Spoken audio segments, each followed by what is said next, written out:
Okay. So if you've all managed to load up the slides, then I can begin. And please feel free to interrupt me if you have questions. There's no problem if you just stop me either. And also those who are online, you can also just unmute, because at least I won't be looking at the chat too much. It's not that easy to look at the chat in real time. So feel free to just unmute and interrupt me if you have a question. Okay, off we go. So I start with talking a bit about NPI, which stands for the Message Passing Interface, which is the sort of standard library. It's an API really. So it's a library specification that determines functions that need to sort of satisfy some standard in order to achieve programming distributed memory systems.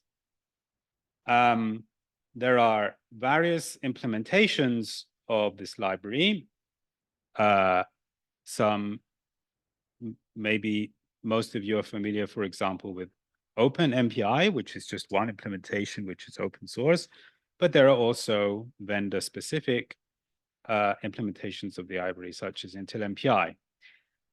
And this is what we will also use, MPI, as the main tool by which we will do the examples for parallel programming. So in this distributed memory programming paradigm, we achieve parallelism by assuming that each process has its own memory domain. Okay, so the memory that can be seen by each process is a distinct address space, let's say, compared to all the other processes. This is different from parallel programming, programming in parallel in a so-called shared memory paradigm, right? So that's the difference between distributed and shared. So what MPI functions facilitate in this approach is, okay, first of all, some simple things like obtaining environment information about the ID of the running process, the total number of processes that are running, etc. So that's one thing the MPI functionality allows you to. But more importantly, MPI is used to achieve communication between processes, which effectively means copying data between domains of the independently running processes. So this is just a picture to compare again the shared memory paradigm with the distributed memory paradigm. So in a typical node, a computer, let's say, so one node of the cluster, you have some number of cores. Here it's 4, but doesn't really matter the number of cores that I have here, which share some cache and share some memory. And so you can see from this block diagram here that these 4 cores share a common memory. Okay, so we say that they share a common memory address space. For examples of such shared memory systems are, as I said, a multi-core CPU node. A GPU is like a shared memory system because you have multiple threads that are accessing the same GPU memory, for example, etc. And the way one goes about programming these, we won't cover it here, but you might have heard of these, is like OpenMP, CUDA, also MPI, which I talked about before, can be used to program shared memory systems, but we won't get into that now. But these are the programming models that you can use when you have multiple processes that see the same memory. Okay. What we will do today is look at systems like these here, where you have multiple of these nodes. I'll just call them nodes, okay? So multiple of these multi-core systems which have distinct memory address spaces, okay? And now you want to use all these, what are these, 16 cores together. And so, like nodes in a cluster, and you need to have a way for these to communicate with each other, to share data with each other. Communicate, share data, it's the same thing. Oops. Right? So in the first case, in the shared memory model, sharing data is done via memory. So you have the same array that the cores want to process in main memory. So you just access it by multiple cores. That, I mean, maybe don't need to say too much here, right? So data is shared via memory. In this case, so if this core here that I'm pointing to, yes, you can.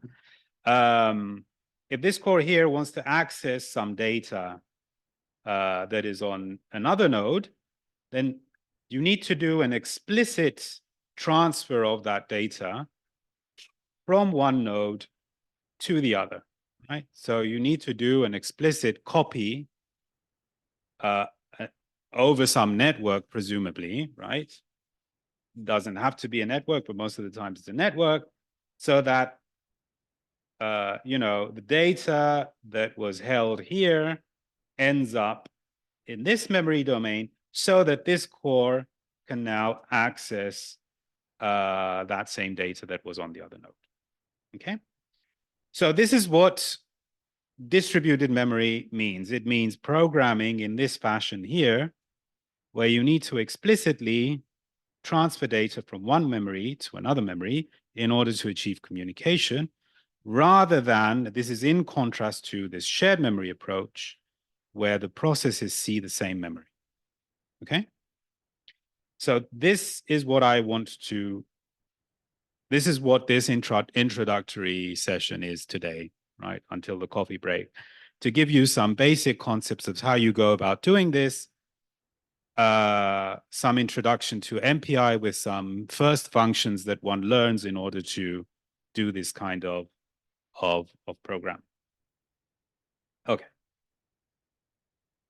So,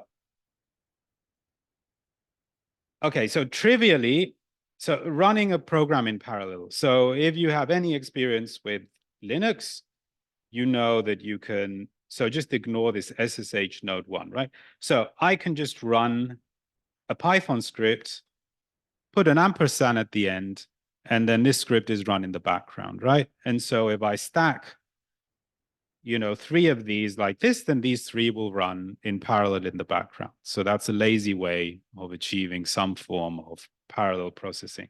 I can also do this on multiple nodes. So say I have 3 nodes on a cluster. Their host names are node 01, node 02, node 03. Then if I do this on the terminal, then these 3 scripts will run in parallel. The first one will run on node 01. The second one will run on node 02, and the third one will run on node 03. So they will just run identically on those 3 nodes. Maybe you have something in the script that says, if I'm node 1, do something else, and if I'm node 2, do something else, so that they do something different rather than exactly the same thing. But otherwise, they will run identically, okay? So that's, as I said, a lazy way to achieve parallelism. An NumPy program is sort of run in a similar way. So you basically are doing this also when you run a program using NumPy. You are sending the same executable to different nodes to run. The difference is that you are wrapping it in an environment where there is some functionality that allows you to also, at some points of the program, exchange data between the 2 scripts, okay? But otherwise, right, if there's no NumPy in the program and you run it like this, then it'll run exactly as if you would run it like the first example I have highlighted there on the top, okay? So that's a a convenient way of thinking about how you run this program in parallel, right? So you're running the script on node 1, on node 2, on node 3 in parallel, but there's some NPI, magic in there at some points in order to achieve some data exchange. Okay, in practice, you don't ever need to specify the nodes that you're going to send it to, but you would run it something like this, and there's some environment that has already set these 3 nodes as where the script will run. So usually you just run it like this. Okay, we will be using, I just want to say this so that if you're on a different system, you're not surprised. Depending on the system, you might not use MPI run, you might use MPI exec. Some other implementations of MPI use MPI exec rather than MPI run. Sometimes you will see srun being used instead of MPI run. They're just different, implementations of the same thing. Okay, they take similar arguments. So what we say here, we will be using MPI run. On another system, you might be advised to use srun. Just know that everything we do here could map also to there. So, yeah. Okay. So an MPI program includes calls to MPI functions. So if you're going to use C, that means you need to link to an MPI library. We will be doing our examples in Python. So what we need to do is load an appropriate module in our program, which includes the MPI functions that we will use. So in C, you would include a header file like this. And then when you would compile your parallel C program, you would use some, you would link to the MPI library, something like this. You don't necessarily have to do it like this because usually MPI implementations include a wrapper compiler, MPICC, that will add these flags for you, MPICC. So that's if you're interested in C. I just put that there informatively. But we won't be using C. We will be using Python for our examples. So in Python, the MPI library is implemented in a module called MPI for Pi, right? So at the top of your file, you will put import MPI for Pi, or more commonly, the common pattern that people use is from MPI for Pi import MPI, which is the main sort of submodule under which all the functions that we will use under this, uppercase MPI module are all the functions that we will use here. So at the top of the file, you will see in an MPI Python program, you will more commonly see this line. Okay, in C, MPI functions begin with the MPI underscore prefix, and you would call MPI init at the beginning of the file.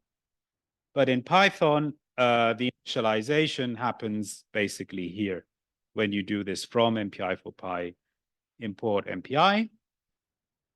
And just informatively in C, before the end of the program, you would typically call MPI finalize.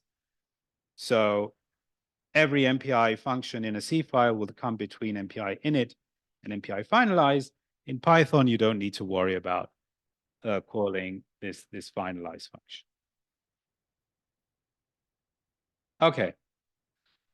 So speaking about initialization, so for some of this introductory stuff, I also have the C version here on the left for those who are interested, but I will drop showing the C version at some point because we'll just focus on the Python version. But this is just to communicate, let's say, that a lot of the functions that you have in Python also map to C functions and vice versa. But anyway, so the two functions you will almost always call in an MPI program is this function here, MPI comsize, or in Python would be mpi.comworld.getSize, which returns the number of parallel processes that are currently running. Okay, so the number, so if you run your program on 7 nodes, then this should return the number 7, right? So that you know how many processes are running.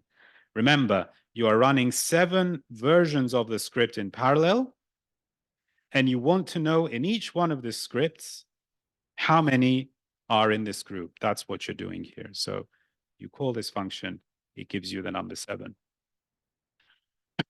Then MPI-com-rank determines the rank of the process. So it gives you a unique number for each running process from 0 to the number of processes minus 1.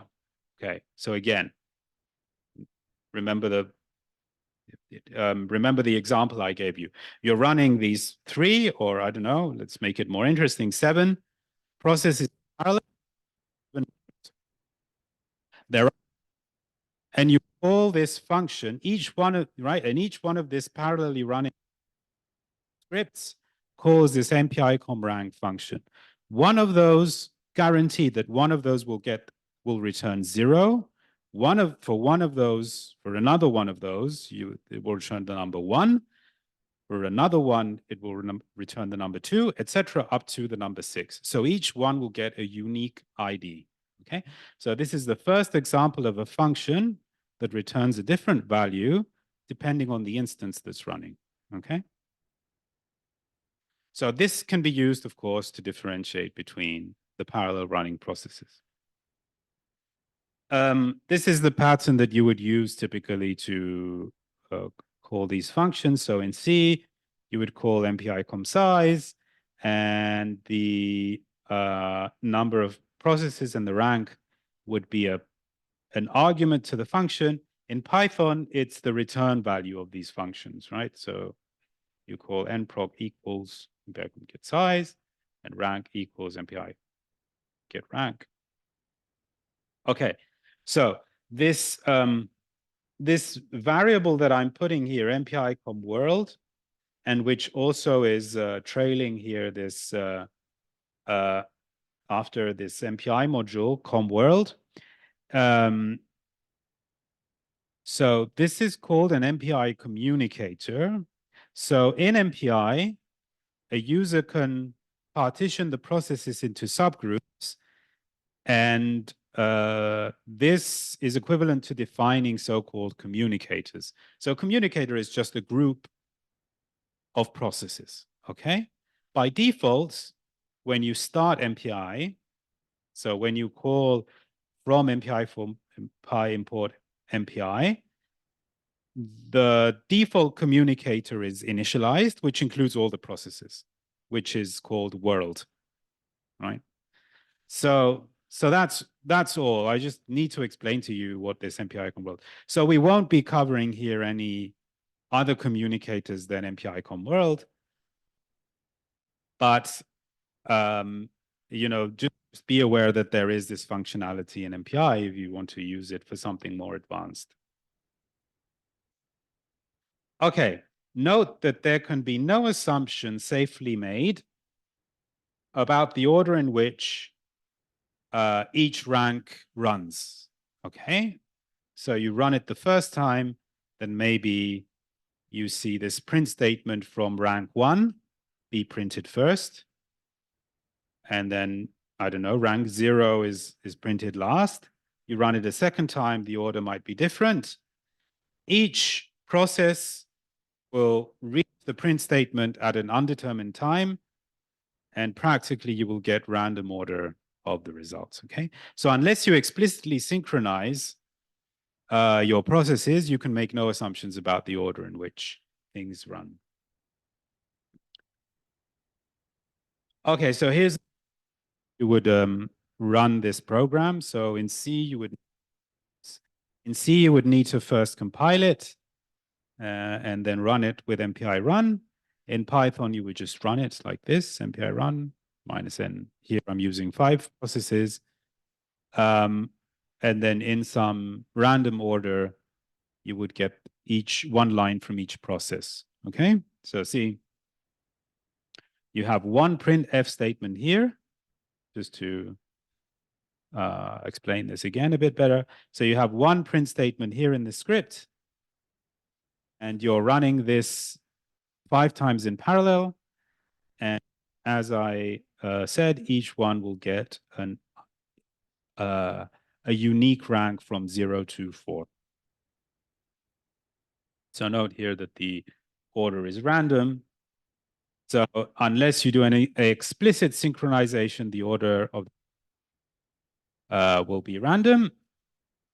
Okay, but most so-called collective operations will implicitly synchronize it. And this is my segue into the first set of NPI functions that we will learn today, which are so-called functions. Okay, so collective operations mean that all processes are involved in the communication. Okay, this is opposed to point-to-point communications, which we will see later. Excuse me. So some examples of collective operations are so-called broadcast. So a variable from one process is copied to all processes. A so-called scatter operation, where the array are distributed from one process to all processes. And then a so-called gather operation, where the elements, some small arrays that are sitting on all processes are collected into a larger array on one of the participating processes, okay? And then there's a so-called reduction operation where, for example, what you can do is you can sum a variable over all processes, right? So if you have a value which is different on each process and you want to do a sum, then you could do, well, you could do two things. So you could either gather the numbers and sum them on one process, but more conveniently, you have a dedicated reduction function, which will do the sum within the function over all the processes.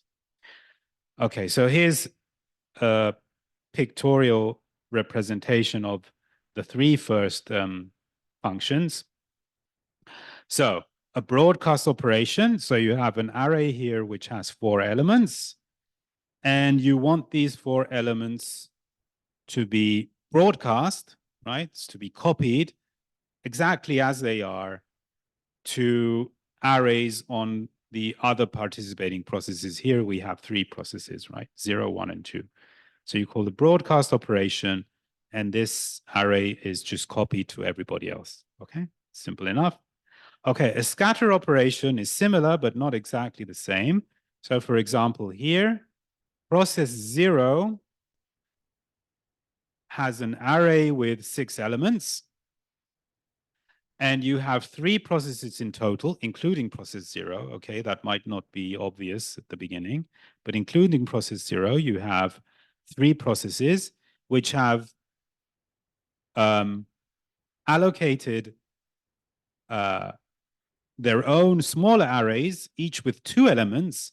And so a scatter operation, what it will do is it will take 2 first elements of the bigger array and put them in the 2 elements of process 0.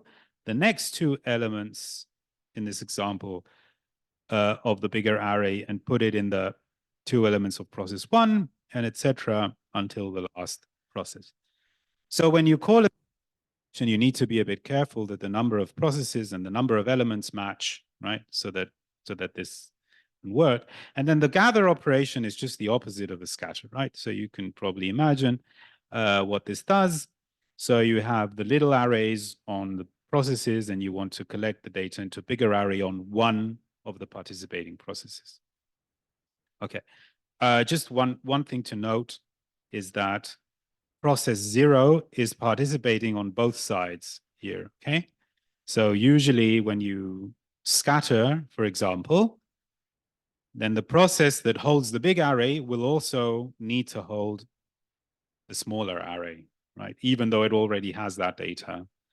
By symmetry, this is how the NPI functions are specified, that basically process 0 has to send to itself those 2 elements. Okay, that's just a sort of peculiarity that might not be obvious, but should keep in mind. Okay. And the same with the gather operation.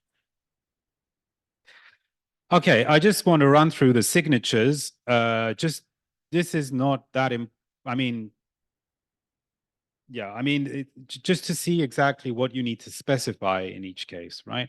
So in a broadcast operation, and let's just look at the Python implementation of this function.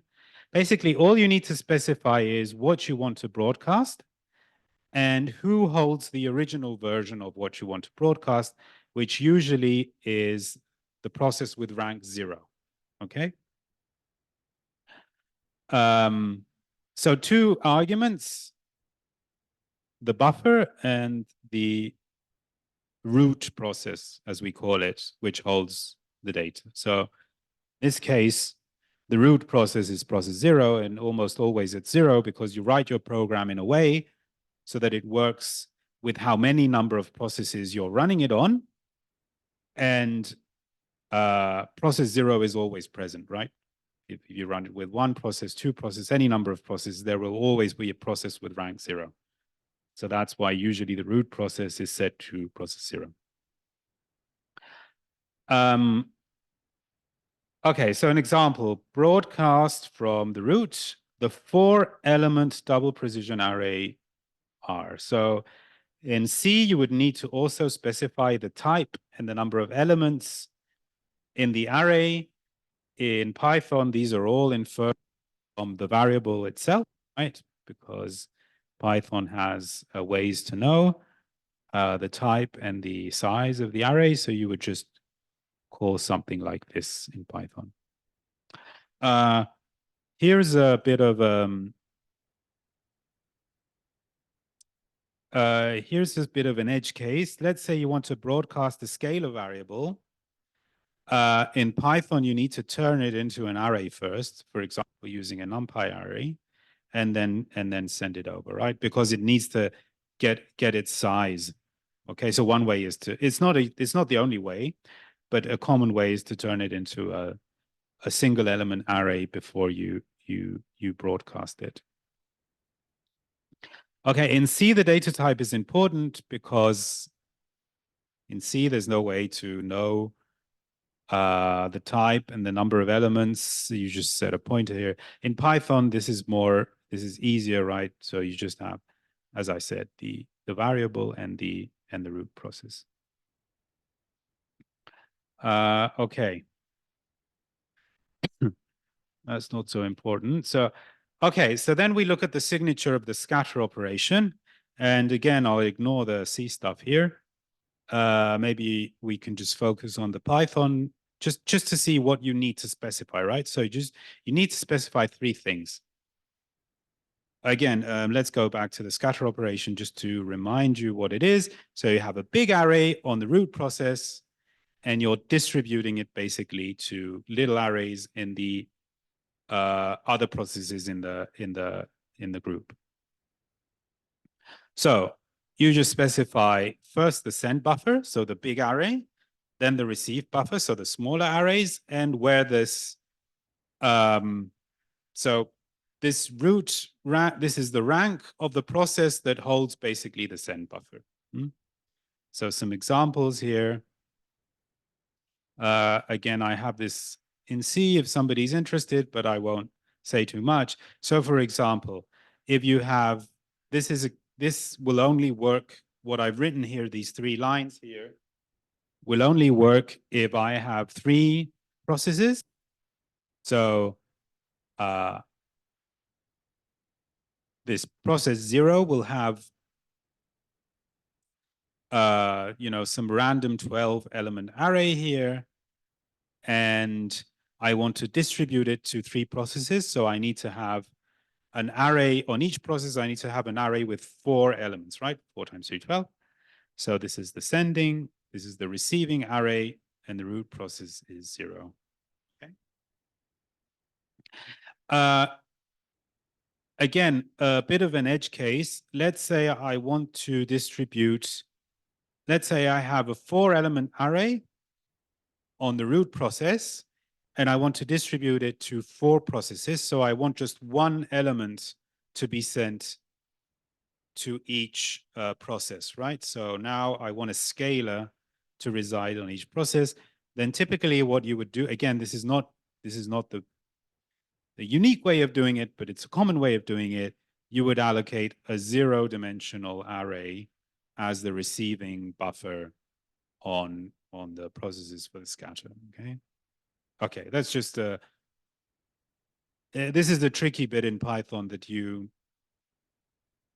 So if you say here element equals none or something like this, which doesn't have a size, then MPI will choke on that and tell you the receive buffer you gave me does not have a size, right?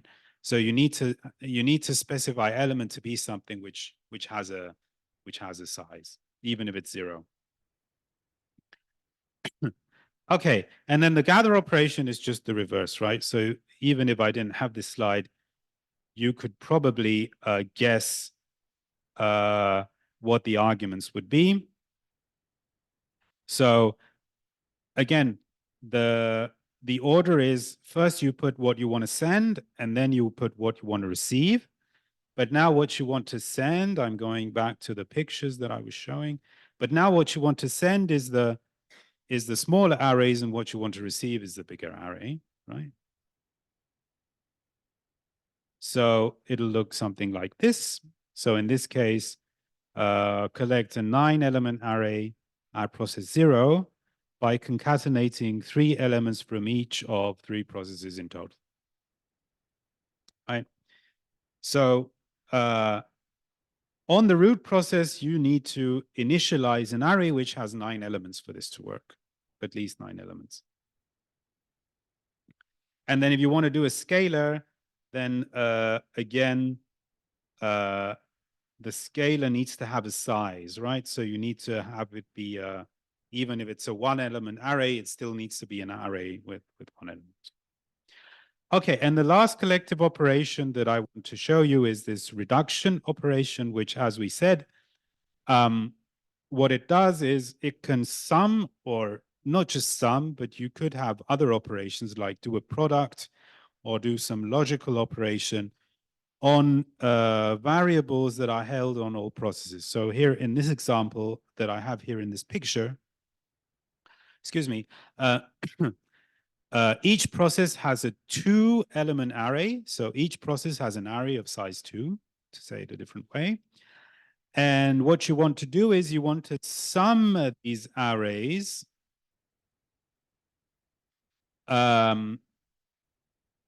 so what this reduction operation will do is it will sum the first element of each process and put it in the first element of an array in the root process, and it will sum separately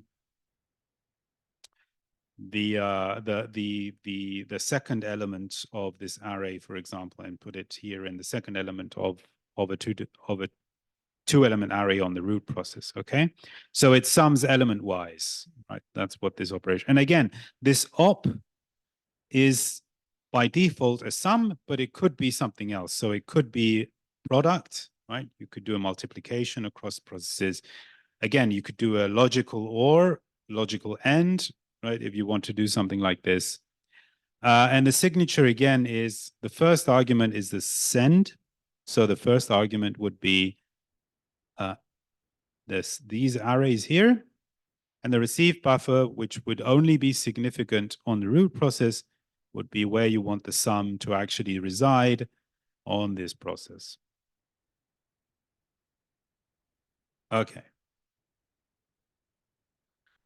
So here's an example of how you would sum a 3-element array and put the results on process 0. Okay. Okay.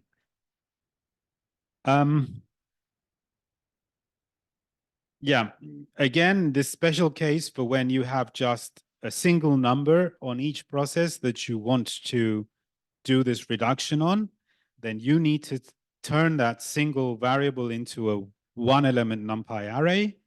You need to initialize the sum on root as, you know, a 1-element array again, and then put these as arguments. Otherwise, NPI will not know how to get the size of whatever you're sending.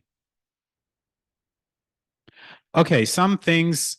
So I have some exercises with examples of how to use these coming later on. Maybe I'll speed up a bit to get there. But I just wanted to mention some functions that we won't cover, but maybe you're thinking, maybe you want to, take a look if you have some specific use case. So as we've seen scatter and gather, but you could also have scatter V, so with a V at the end, and gather V, which is just scatter and gather operations, but where it doesn't need to be that the number of elements per process is the same. Okay, so you could have 3 elements on one process, 2 elements on another process, etc., and then specify how to collect these into a bigger array. You would use scatter V and gather V. So there's some additional arguments there that you can put in order to tell these functions that the dimensions of each of the arrays that you want to collect. All reduce is like reduce, which we saw in the previous slide, but the result is not just put on the root process, but is put on all processes, if you need that. And some of these operations have so-called in-place variants, which means you can replace the send or the receive buffer. So you can sort of scatter and receive the data in the same array that you use as the send buffer. Okay, so we won't cover this, but just know that this is available to you.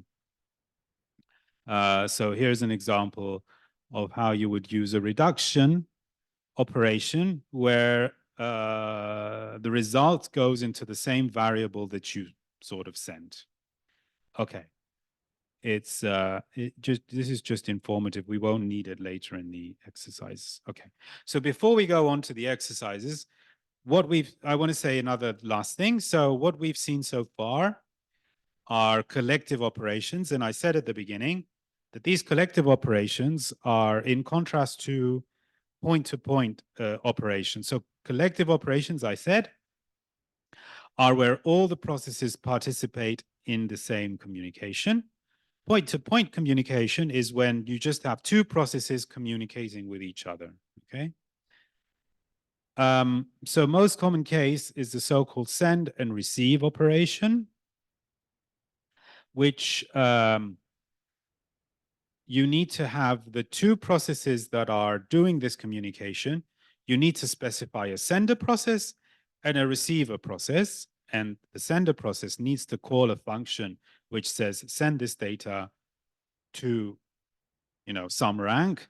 The receiving process needs to have a function that says prepare to receive data from some rank, and these 2 functions need to match. Otherwise nasty things will happen. In the best case, your program will stall. In the worst case, you get other artifacts. But in any case, this is how NPI implements this kind of point-to-point communication. Okay, so here is an example. You have 4 processes, right? Process 0 has an array with 4 elements that it wants to send to process 1. And process 2 has an array with 2 elements that it wants to, process 3 has an array with 2 elements that we wants to send to process 2 in this example. So here we have 2 point-to-point operations. The first point-to-point operation is between 0 and 1. And the second point-to-point operation communication is between 3 and 2. Okay? And you can see that they're different. So in the first case, a 4-element array is sent. In the second case, a 3-element array is sent.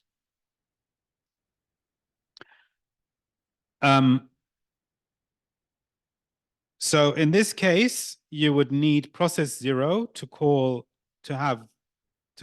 a function which would say send this four-element array to process 1, but you would also need a matching function that will be called by process 1, which says prepare to receive data from process 0 and put it in this array.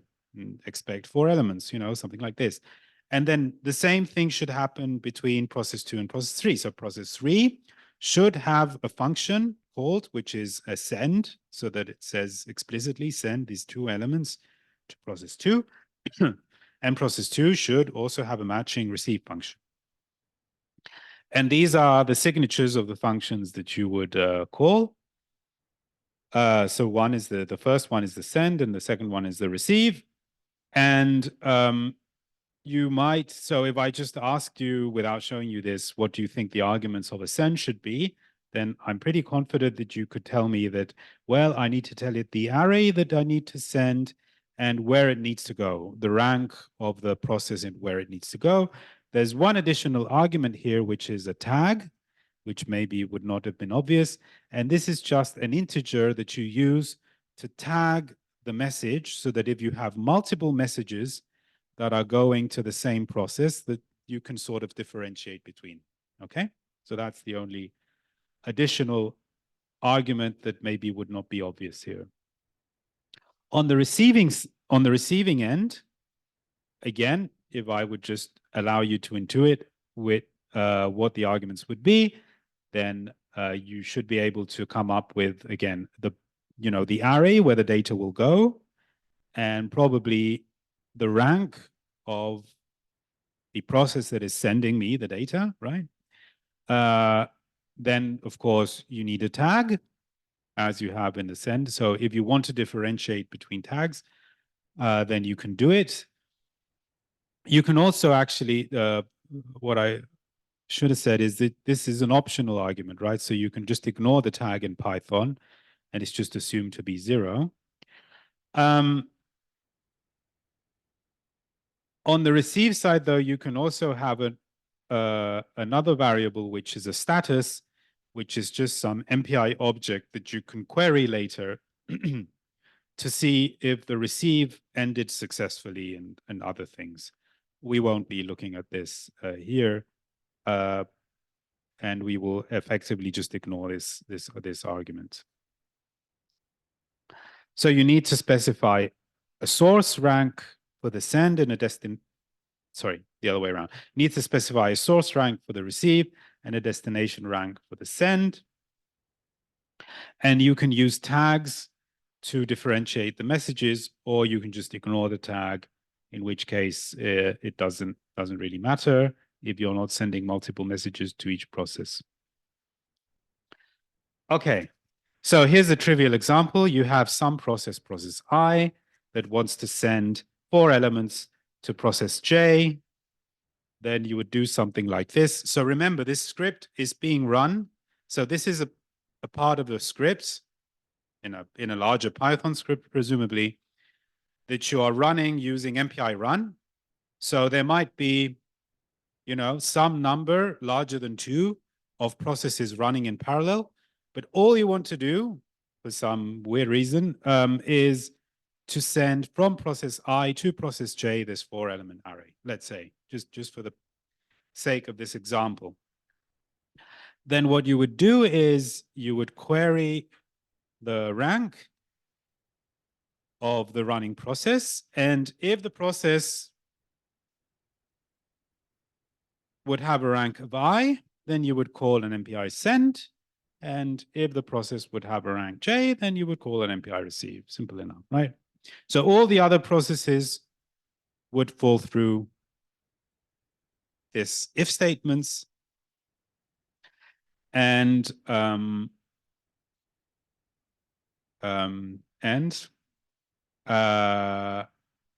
only these 2 processes would be involved in this point-to-point communication, right? So some some things that maybe it's useful to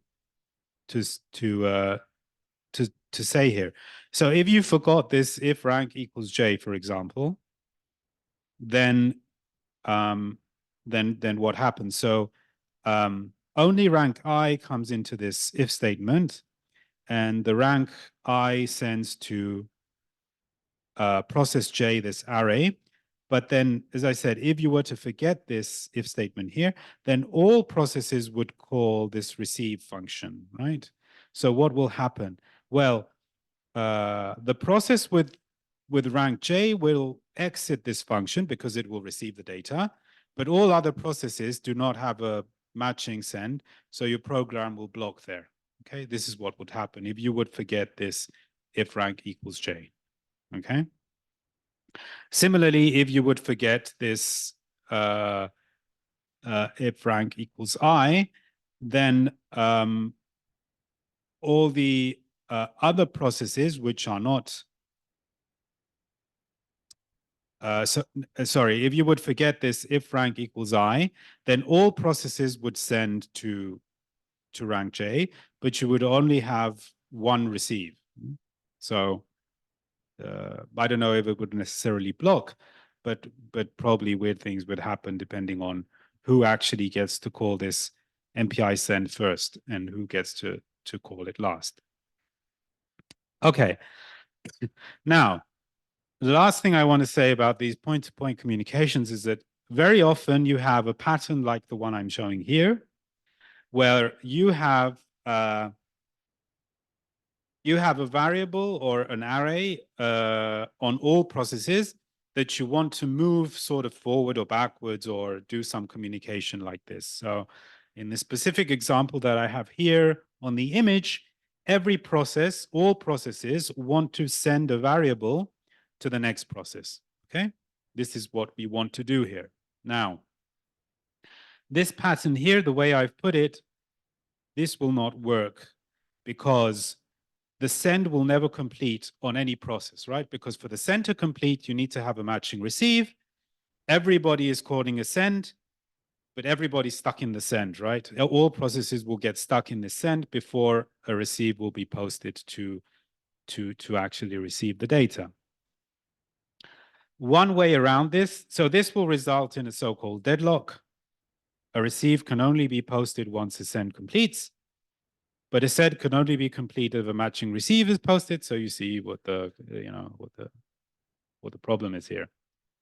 One can serialize this communication, so you can loop over the number of processes and do these operations one by one, but you don't want to do that. You want to run this somehow in parallel, right? That would in principle work, but it's a bit clunky.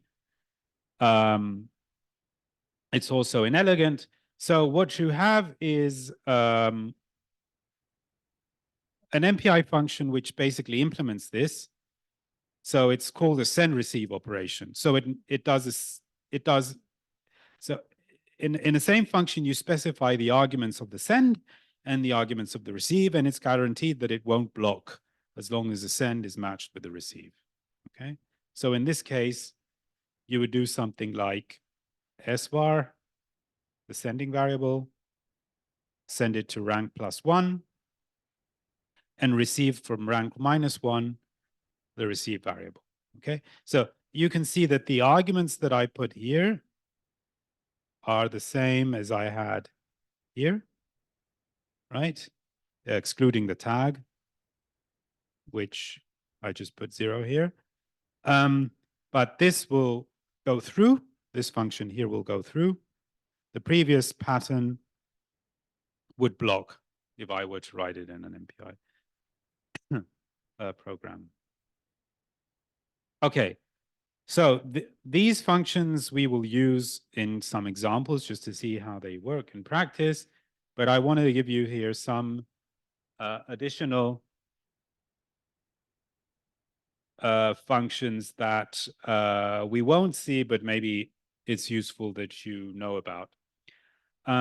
So some MPI functions allow you to omit the mandatory, let's say, receive buffer arguments. And so the actual receive buffer is returned as a return value of the function. Okay, so you can do something like this. So whereas in the uppercase receive, you would have this r underscore arr variable be an argument, now it's returned.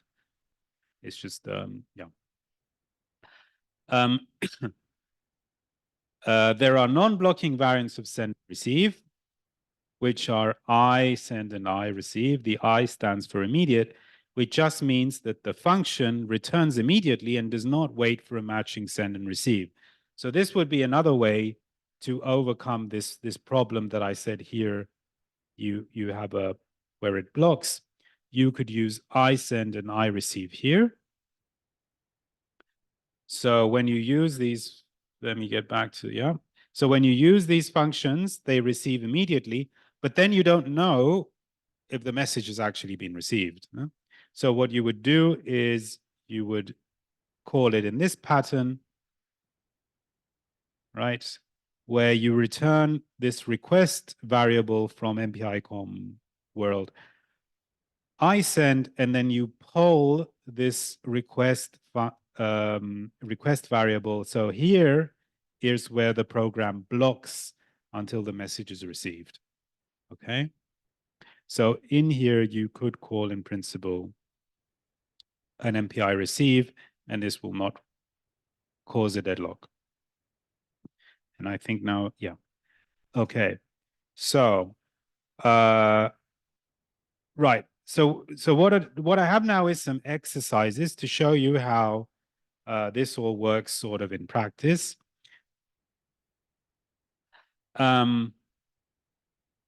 There's 4 exercises, and they are under this directory on the cluster. So if you registered early enough to get accounts, or if you have accounts on the cluster, then please follow my lead here. I'm going to bring in a terminal, and I'm going to log into the cluster.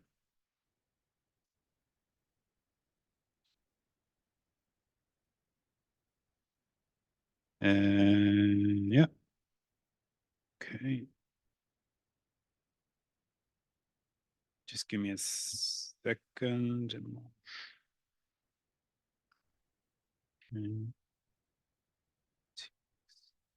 Okay.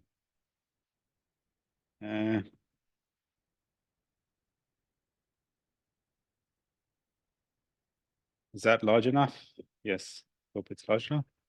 Okay, so I'm not on the cluster now. This is how. Okay, yeah, okay. I have a few more lines here than necessary.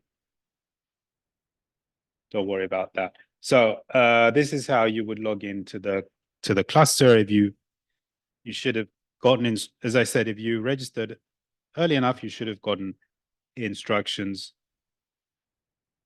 how to do this. So there we are. Okay. And there are 4 exercises.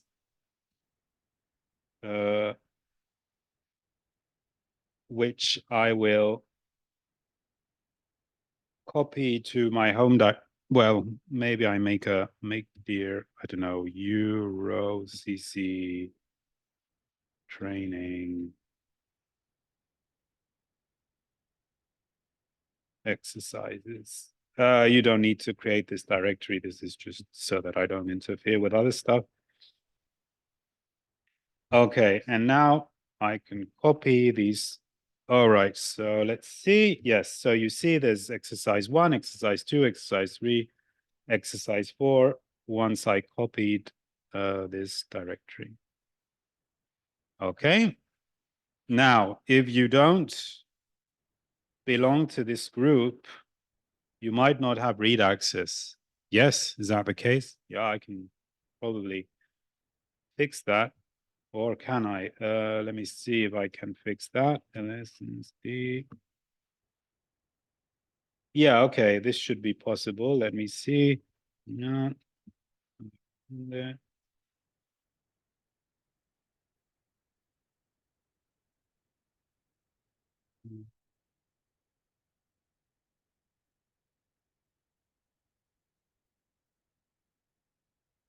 Now you should, even if you're not part of this group, as I said, this group is for those that were created accounts under this training event. But now everybody should be able to copy. Give me a thumbs up, thumbs down, something. Good. Okay, let's go. So,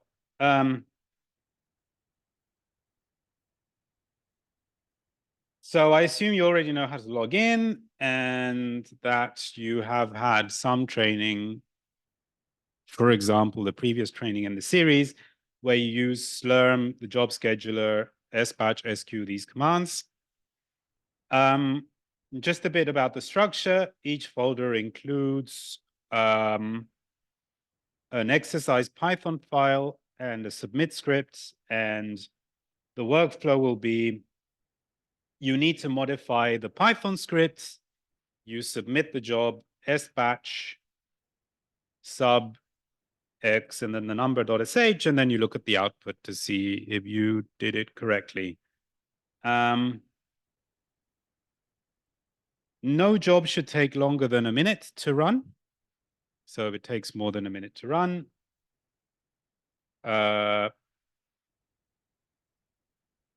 then maybe you did something wrong. But that's unlikely. These are easy exercises. So the exercises are basically mostly complete, except for some lines that you need to basically rewind these slides, look at the functions we defined earlier in the slides, and sort of replace the arguments of some of the functions that you need to use to complete the exercises, right? But so exercise 1 will give you a demo of using getRank and getSize.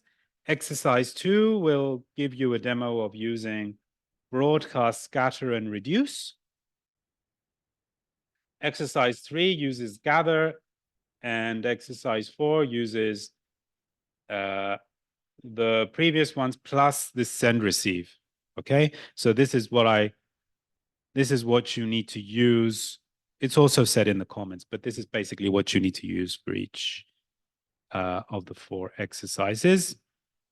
Okay, so I have run these exercises using these modules. So please use these modules when you, well, I mean, they're also in the script, so you don't necessarily need to load them, to be honest, but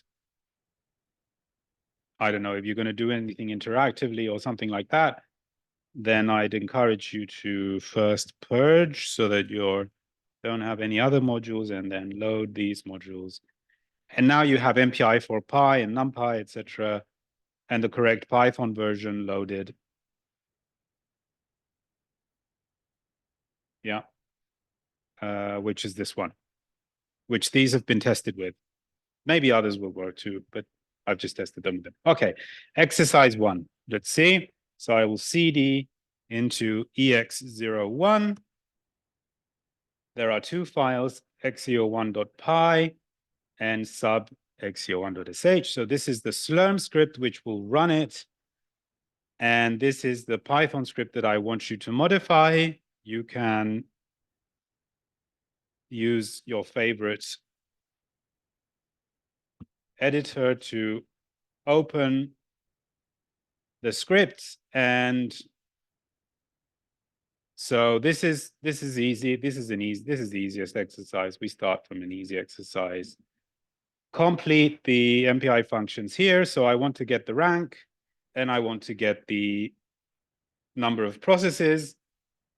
And these are then printed to the screen, as you can see here.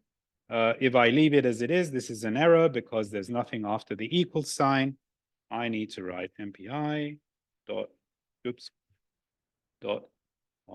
world, and then get rank, right? So, well, I'll save that for later, the comment later. Then I can just, then I need to call get size. save myself some typing by just changing this to size.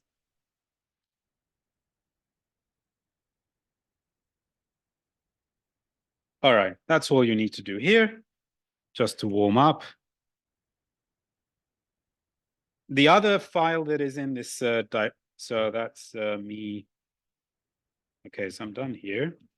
The other file in this directory is the shell script, which is the Slurm submission script. Okay, so I'm only looking at this now because if you are not part of this Edu21 group because you didn't register or you registered late or I don't know, whatever reason, you're using your personal accounts, then these two lines will not, these two lines will block you basically. Because we have a reservation on some nodes that is only good for this project. So you should remove those two lines and then submit the script.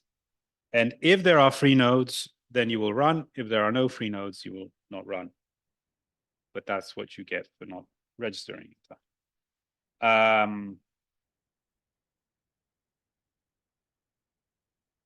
Okay, so what do okay, so I want to use two nodes. Total tasks is 8 and 4 tasks per node. And you can see here that basically where the actual stuff is happening is here, where it's NPI run Python ex01.py. Now, what will happen here? As I said at the beginning of the slides, it's as if I would SSH to the nodes individually and run this Python ex01.py in the background 4 times on the first node and 4 times on the second node so that I have 8 running in parallel. The only difference is that I'm doing it via the MPI wrapper now, which means that inside the scripts, when I call MPI get rank, I will get a unique number between 0 and 7. Okay. So sbatch is how you submit sub ex01.sh. So this will send it to the job scheduler. And now if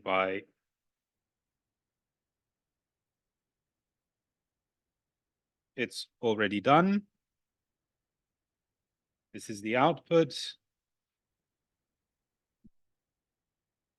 And this is what I get. Okay.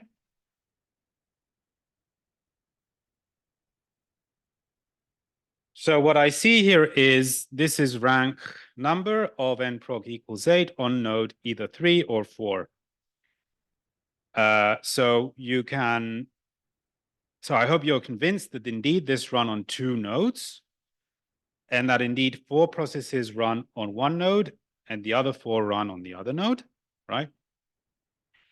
And also what I said at the beginning is that the order in which you see that the different processes have run is sort of mixed up, right? So there's no explicit order here in which these processes run. So, okay, this is where all the problems surface. I can't submit. How do I log in? No? Everybody's okay?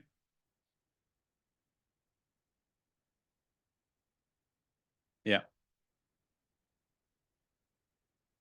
Network, like Wi-Fi? Not sure. Isn't there? It doesn't matter for logging into the system, I think.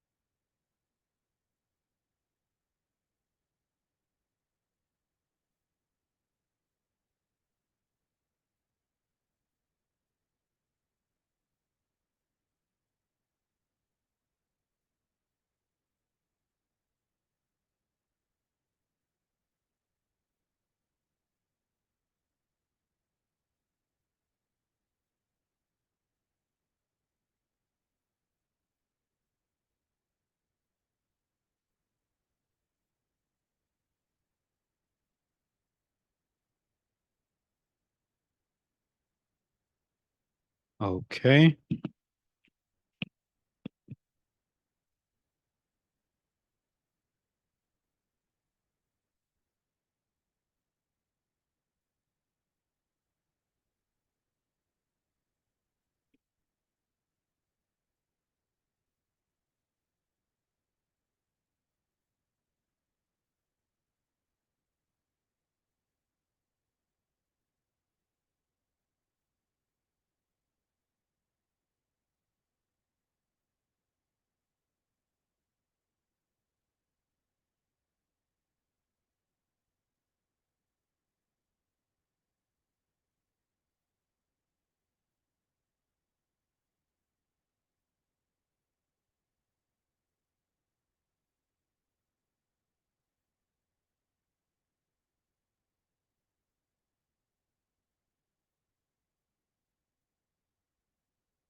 Was ik eine?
Okay, I'll move on to the next exercise now, so I don't swallow all the coffee break, only part of it. Okay, so the second exercise. Well, maybe I should just say, so this should run because it's not really doing anything, just printing out rank and size. And what I want to say that, oh yes, that the order is random, but basically that we managed to get a unique ID for each rank. That's all I wanted to show there. Okay, in the second exercise, what we want to do is we want to sum the contents of this text file. So that this text file has a single column of floating point numbers that we want to sum, but we want to do it in parallel. So what we want to do is perform a scatter operation so that the data of the file, well, first the file will be read by rank 0. Then we want to scatter the elements of the array to all the processes that are running currently, and do each process do the sum of the sub array, right? So it has a partial sum, and then use a reduce operation so that we sum the individual little sums to a grand total and print the result to screen. So here is the steps that we want to carry out a bit more analytically. The root process should read all elements into an array, which we call array. The root process should broadcast the total number of elements of the array ntot to the processes so that each process knows what the total number of elements is. So there you need to write a broadcast operation. Each process then should initialize an empty array, sub, with the number of elements being n total over the number of processes, which is size. The root process to scatter the elements of the array to all processes. Each process will do the sum locally, and then use a reduction operation to obtain the grand total over all the elements, which happen to be 55,440, to the root rank. Okay? So you only need to complete some parts. If you do it correctly, this is the sum that you should get. And let me walk this through. Okay, so these are the contents of the EX02 subdirectory. So in addition to the Python script and the shell script, there's this text file, which includes the elements that we want to compute. I won't go through it all because it is, as you can confirm, 55,440 elements. Still, this is not a big deal to, of course, sum 55,000 elements, but okay, this is just to demonstrate doing this in parallel. Okay, let's look at the script now, the Python script, I should say. So we don't need, so you only need to look at these comments which say to do, but let me walk you through it a bit. So this is just some initialization stuff here. But here, rank 0 is reading the entire contents of the text file, array.txt. And then it's also getting the number of elements basically in the array. We know that this is 55,440, but in any case, we are sort of getting it also here in rank 0. And now what we want to do is we want this number, which is only available to rank 0, because only rank 0 read the full array, and therefore only rank 0 knows how big it is, right? We want this number to be broadcast to all processes. So here there is a missing MPI broadcast command that I want you to complete in order for ntot to go to all processes. Once all processes have ntot, then the processes can compute how big the sub-array they need to allocate is, which will only include part of the data, right? That will be nlog. And once we have the local array allocated, then we can complete a scatter operation, which will distribute the elements of array to the processes.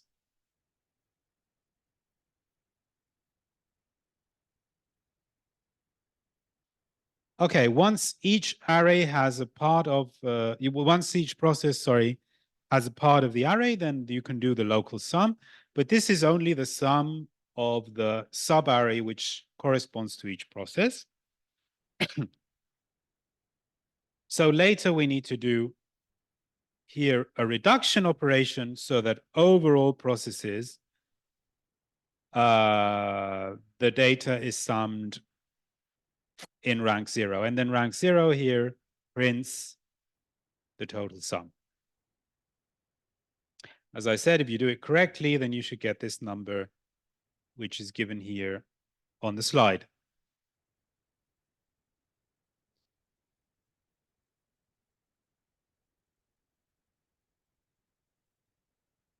So this shows you how to do a broadcast, how to do a scatter, and how to do a reduction operation.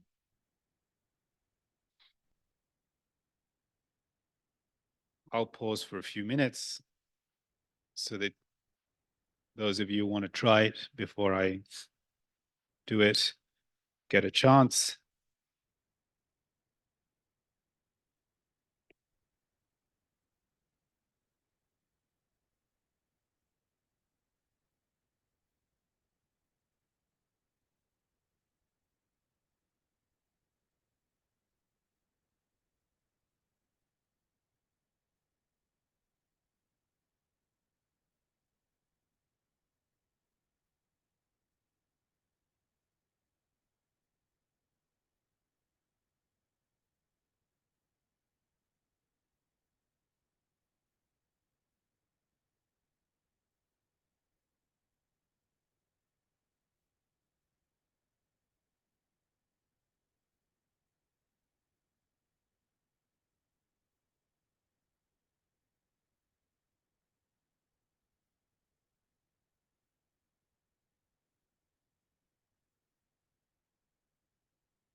Right, so I'll start by completing this first using the broadcast.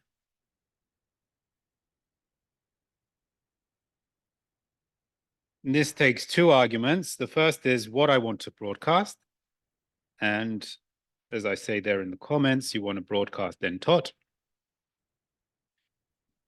And the rank that holds the value that I want to broadcast, right, is the root process with rank 0.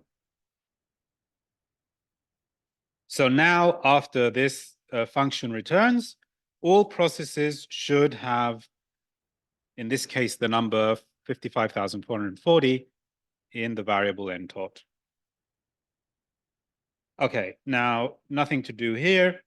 Nlock will be computed by ntot over size, and then an array sub will be allocated, which will have nlock elements, so nothing to do here.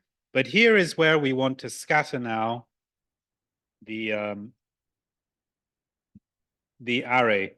So who wants to give me does somebody know? Somebody want to try and give me the arguments to scatter?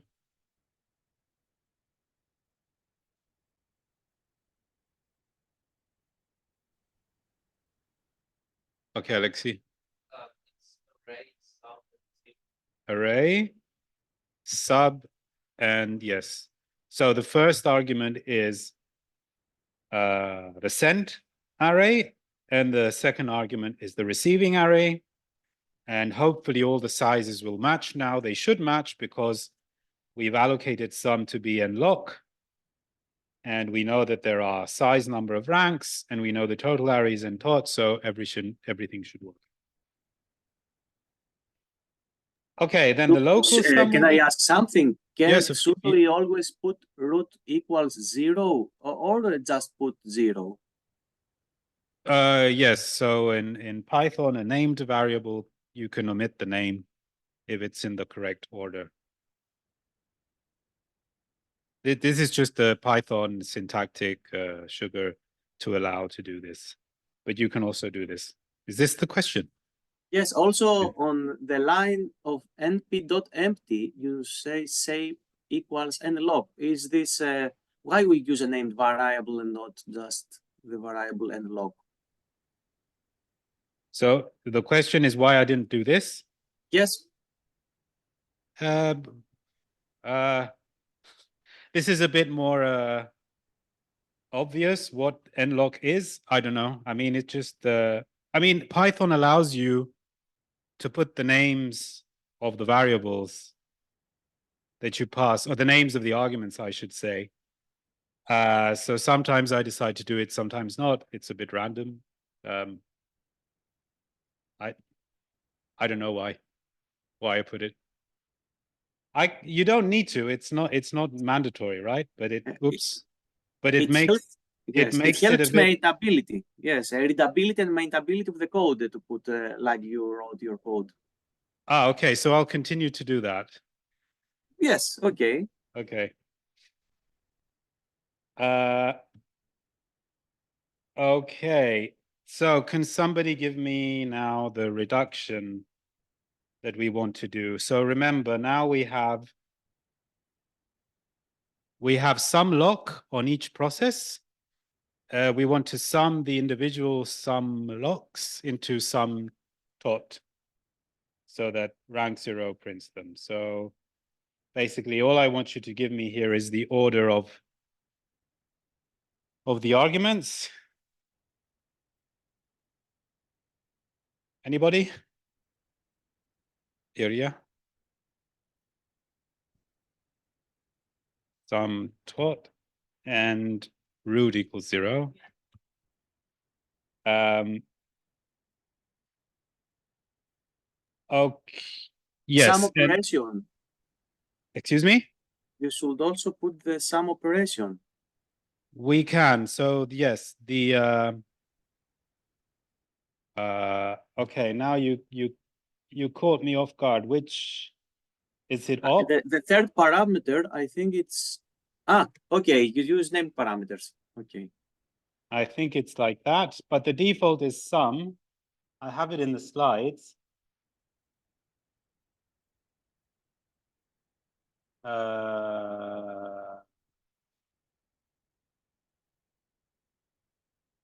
Yeah, MPI dots. I hope. Yeah, I think it's op equals. Where did I do?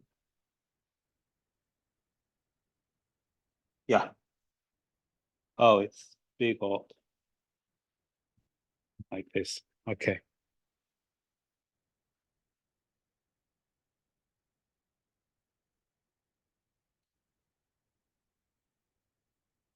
So now, I think that's it. Yes, we don't have any other. We do not have.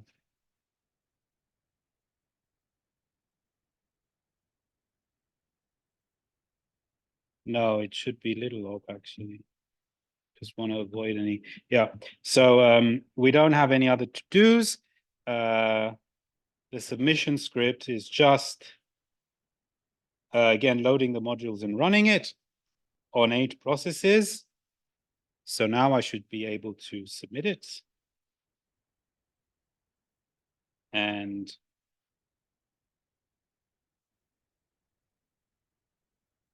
that should be it. And if I did it correctly, yes, you see the sum that I promised you should get on the slides. I lost my place on the slide. Sorry, just let me get back to exercise 2. And just confirm, yes, that this is the same number. Okay?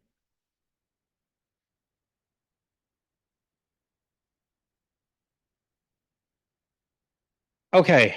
Any questions? All right. I will use some time from the break because I started a bit later to do just the 4th exercise. So I'll skip the 3rd one.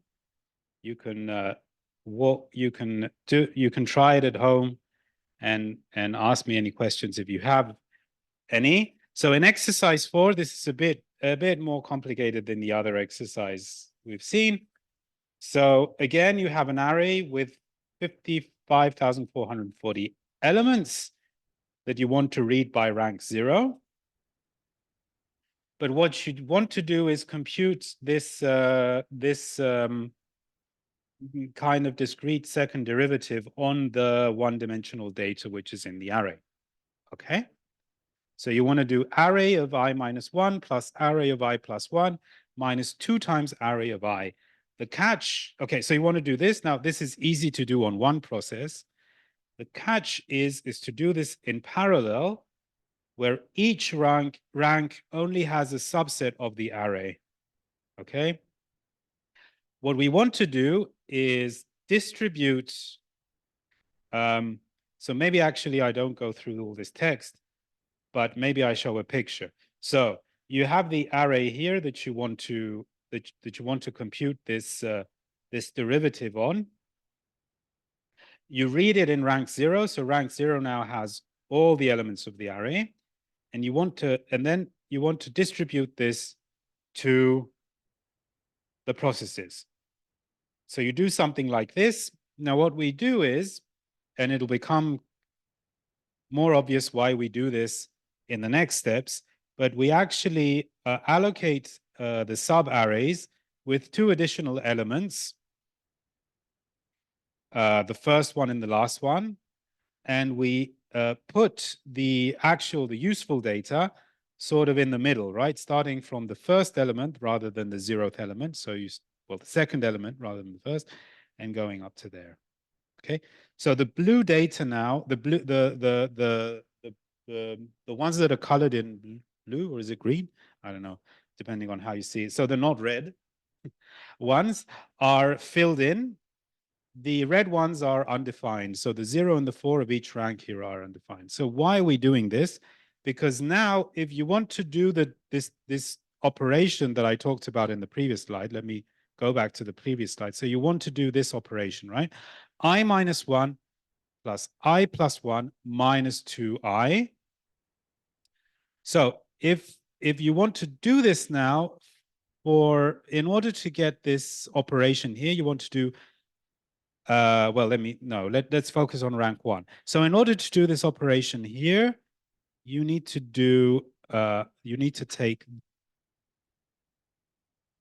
2 times and subtract it from this element here, but then the previous element to this element here is sitting on a different process, right? Because it's this one, right? So let's look at the global array here. You want to take this number here minus this, minus the one before it, minus the one after it. But the one before it now is sitting on rank 0, where this one is sitting on rank 1.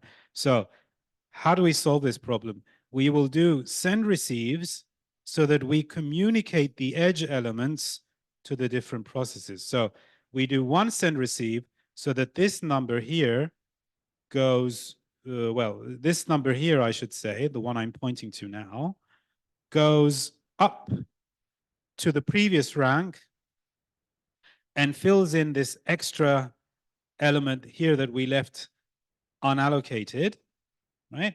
The same happens for all the ranks. Then we do it again in the other direction now, so that this element now goes down to the next rank and fills this element here. So now, once we complete all the send receives, then this number, if I carefully point to it, is identical to this one, the 3 and the... Am I coming through here? This number here is identical to this one here, right? So you've done the communication so that you have the edges completed, and now you can do this derivative, right? So now the derivative can be done because all the dependencies are there. So the neighboring terms have been filled in. And then you gather this back in rank 0 and you write it to a file. And if you did this correctly, I set up the array.txt such that the derivative is 0, right? You can trivially fill in these numbers so that you make sure that the derivative is 0, except for the edge cases, because there's some singularity, right, at the edges.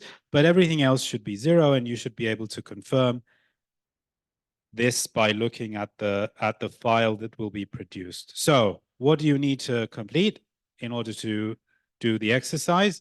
You need to do the scatter operation correctly. You need to do the 2 send receives correctly, and you need to complete the gather operation correctly. So let me cd into the direct, oops, misaligned fingers. Okay, so there's the array that you want to compute the derivative of. And this is the program that you want to modify. Let's see the to-dos, and I'm a bit short on time, so I will maybe just call upon you to give me some to help me out by completing it immediately.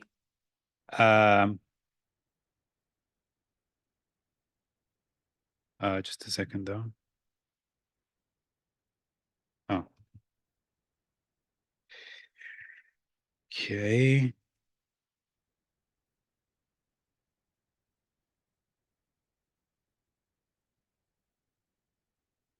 Okay, so the first one is to broadcast NTOT, which is the same as before.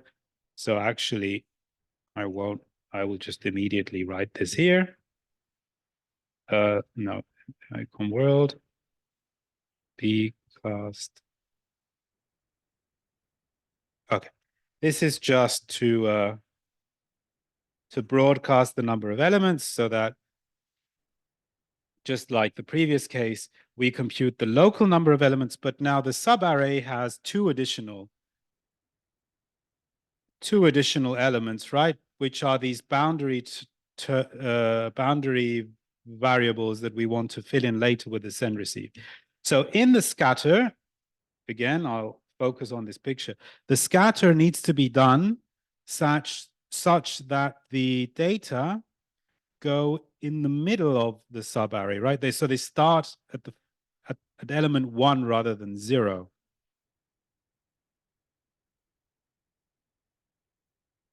So we use Python slicing to do this.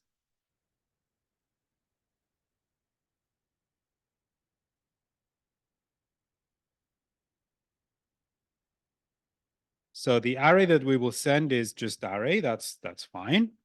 But then where we receive it will not be just plainly sub, but we need to start from the first element and go up to n log plus 1. Okay. So now this will have the right number of elements and will also leave undefined the 0 and the last element of sub so that we can fill it later in with the send receives.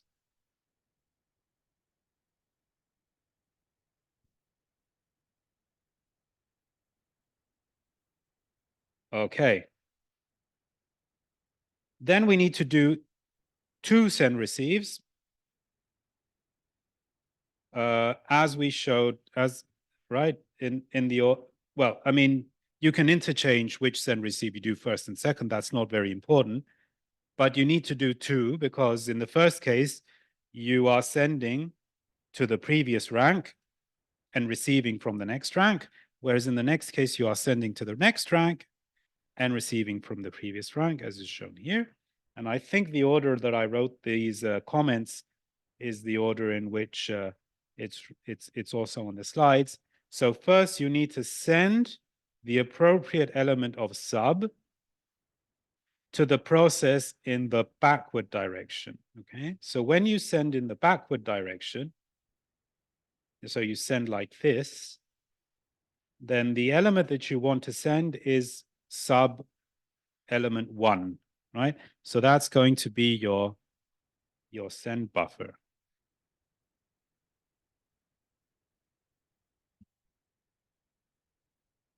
Send receive. So I want to send a sub, and I'm just going to slice it like this so that it's actually an array and Python can get the shape of this object.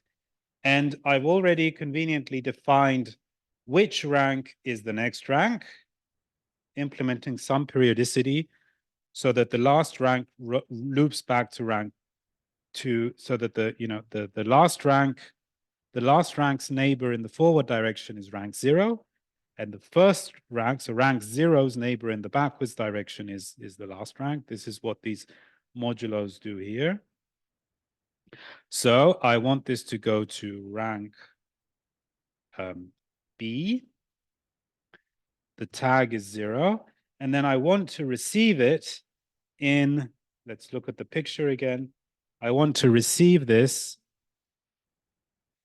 in the last element of the sub-array. So that means that the receive buffer will be -1. And I should receive this from my next rank. Okay? So this implements the first send receive, where everybody sends to one rank before them, and everybody receives from one rank after them, right? So now we want to do the opposite, and to save some typing, I will copy paste this. Oop, I didn't copy paste this.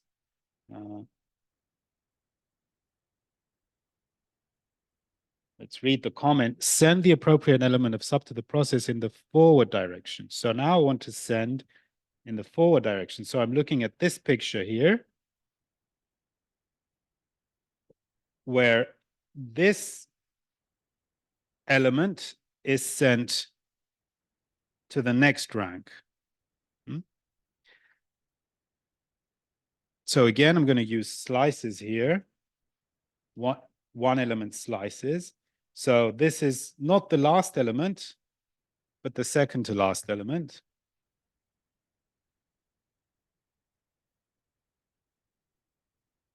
I'm sending it forward. The tag here is 0, and I want to receive it in the 0th element, right? So I don't want to put just 0 here because this doesn't have a size. But if I do this, then this has a size. And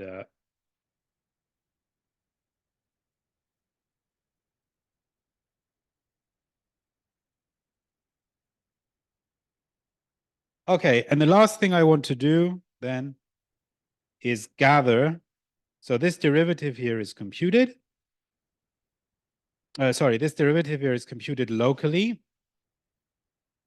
And now I just want to collect it in the nTOT elements that I allocated on rank 0.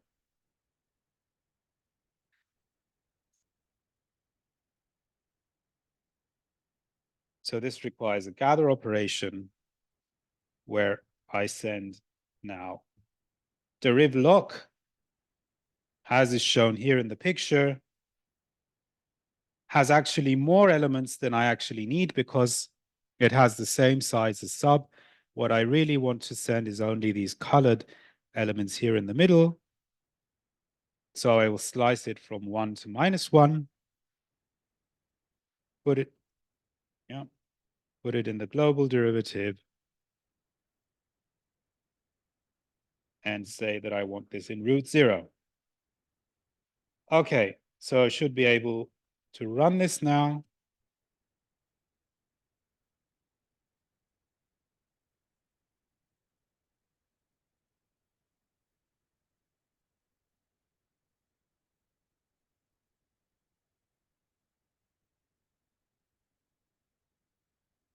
And this file deriv.txt, as I said, should be all zeros except for the edges,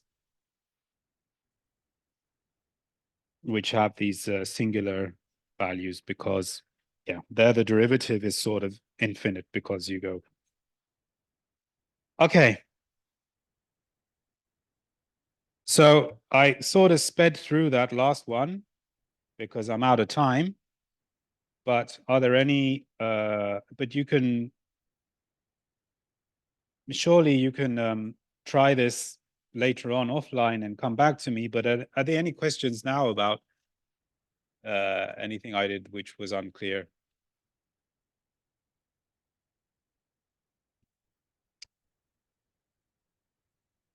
Okay. If not, thank you. And I guess we have a break for how long? -1 minute? 15 minutes. Okay. So we break for 15 minutes and then we continue with Simone.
Seveyim.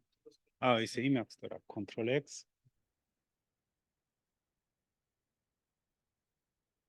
Ctrl S. Güzel.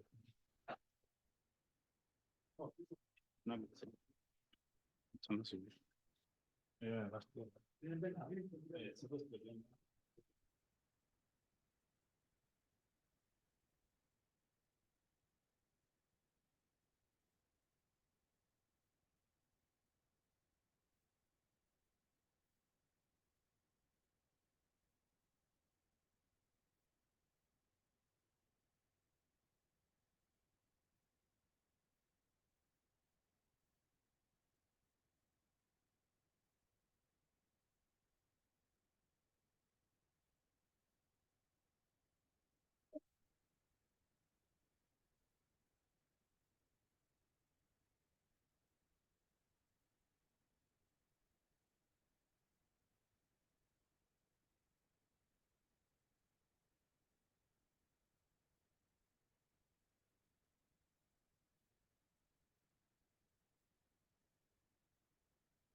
Okay.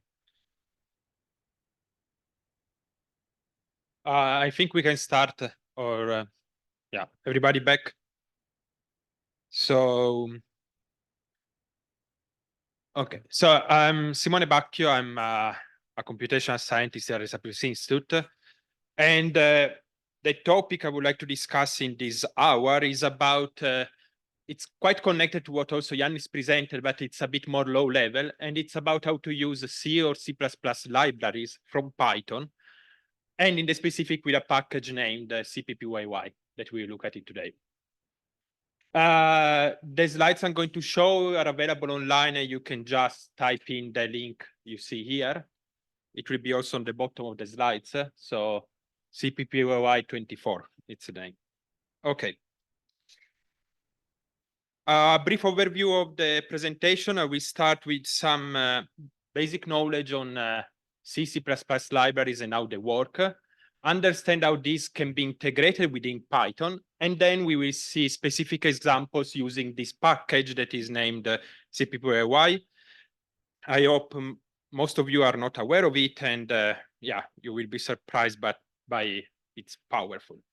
So let's go and let's start a bit with this. So the main motivation to do this kind of applications is basically to accelerate Python, to really use Python for high performance computing, which is the topic of today's of this series of workshops. And we want to basically take advantage of the speed of C and C++ directly from Python, avoiding all the reasons for which Python is running slow when you just execute stuff writing pure Python code. And the reason why Python runs slow is because, okay, we all know that Python is an interpreted language. So interpret means that everything it gets executed goes through a long process before actually being executed, which is a very big difference, for instance, with compiled application, with something you will write in C or C++, because in that case, once you compile it, the compiler transforms your code in a machine code that then is executed instantaneously and just operational executed, and nothing else is computed. Here instead, when you type instructions, these are then interpreted, and a long time passes before you get actually the result out. So the idea here is to use Python as a user interface where you have very powerful APIs like the one offered by NumPy, CuPy, etc., but then using under the hood a compiled library. And this is what all these packages are doing, and also what actually, for instance, NPI for Py that Giannis showed today was doing under the hood. They didn't rewrote all the NPI standard from scratch, but they are linked to a library, and they're going to use it directly from Python. So we want to use these. We want to use now different various libraries, and especially those that you may be of interest for your project. And so now we will focus on this kind of library that, for instance, are named dynamic libraries. So when you take a C code, I believe most of you are familiar with C, how this works. You write some C code, you run a compiler, the compiler will produce a file that is named .o. So this is an object file that it's compiled. Then these files can be either included directly in an executable or can be included in a library. And when you create a library, there are two kinds of libraries, either static or dynamic. And the difference between the two is that a dynamical library is linked at execution time, and so objects are loaded at execution time and executed, while a static library is put inside the executable directly at compilation time, and it belongs to it. So we can understand that for Python, we are very interested in dynamic linking because as we are executing our program at need, we can load a library, link it, and then execute functions that belong to this library. And this is what all these packages are doing. If you're interested a bit about the cppyy behind this, you could look at this package, but this is something that Python is doing for us already, so we don't have to look at it. To understand a bit better why dynamic libraries are very important, and also how frequent they are, because basically everything you use in your computer is based on dynamic libraries. So these, if you take your terminal, let's say these are those that are stored in, for instance, user lib. Here you find all the dynamic libraries, those ending with .so, that different executable might be using. So these dynamic library are used everywhere, and all of these can be used also from Python, as we will see today. And the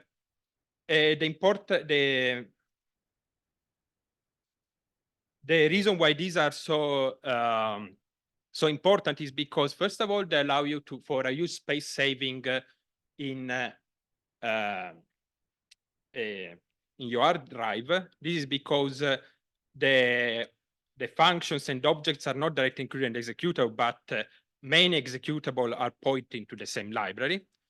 Then they allow also for something for version control of the library, because once, if you have an updated version of a library, suppose you want to patch a bug or something similar, you don't have to recompile all the executable depending on it, but you just need to recompile the library, get a new version. Like here you can see, for instance, these are version 2.0 of something, and then all the packages will point directly to the latest version of the library without need to recompiling.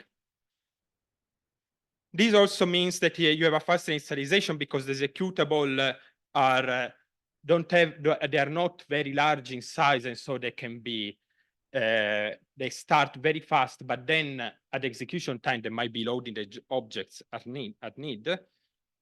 This, on the other hand, may produce some issues in HPC, because having, like you saw before, for instance, with NumPy, you are instantiating many instances of the same executable running in parallel. And if all of them are trying to load the library at the same time, this produces some slowdown, but this is something actually minimal. And additionally, another thing you should avoid is to put in a shared library some security features of your package, because a shared library is highly vulnerable. And I will show you an example of this in the next slide when we go deeper into it. So let's understand a bit better how this works, and let's have some practical example. Now, we stay on the terminal side, and let's look a bit. We saw how frequent shared library are. Just a second, I need to move this.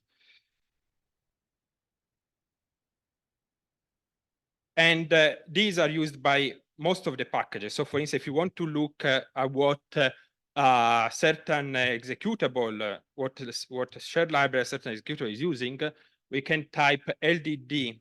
Let's take the executable ls, that is the one that lists the file inside a directory. And LDD executable will tell you the list of libraries that this executable is going to use. Okay, so this is an example of dependencies. If we take, for instance, LDD of Python, let me find. So I take the LDD of the executable of Python. This you can see that there's a minimal list of libraries that is loading that has dependencies on. But then at the execution time, when, for instance, we import NumPy will add to this list of libraries other dependencies that are the compiled versions of the NumPy functions. We will talk a bit more about that. So these are the dependencies. If you want, for instance, to know where these libraries are found, you can see that a package of an executable is just listing the libraries that wants to load by their name. And then we see here how they get resolved. So this is the resolution that your system is doing. And this is where, for instance, they can be replaced. So if you change the directory of the version, the same library that the executable is looking for may point to a different one. So the resolution of the library is controlled by the, at least in Linux, by the variable LD library path. So these lists the directories where the libraries can be found. These are additional local directories you can add. You find then the default system directories that are here. Now, let's look at an example of a code that gets compiled as a shared library. And you can take this piece of code on the right. Okay, I have it ready here. So we have this piece of C code that we are going now to use for understanding a bit the vulnerability of these of the shared libraries. And in this piece of C code, I am, for instance, defining a new function that is named malloc that we are going to use now. So suppose that we take a, you have some C code and you want to compile it as a shared library. To do so, you use the standard compiler, and you say that the file should be compiled as shared, and you need also the flag fpic for using. You also need this flag, and then you can compile the, for instance, here this executable, this file named my malloc. And we compile it in my malloc.so. Okay. And this will create a file that is a shared library that then we can use. If you're interested, for instance, seeing what kind of functions are available in a shared library, you can use the command. You can use this readelf, because it's named readelf because elf is the standard used by the shared library and in Linux, and this will read the header. So, oh, sorry.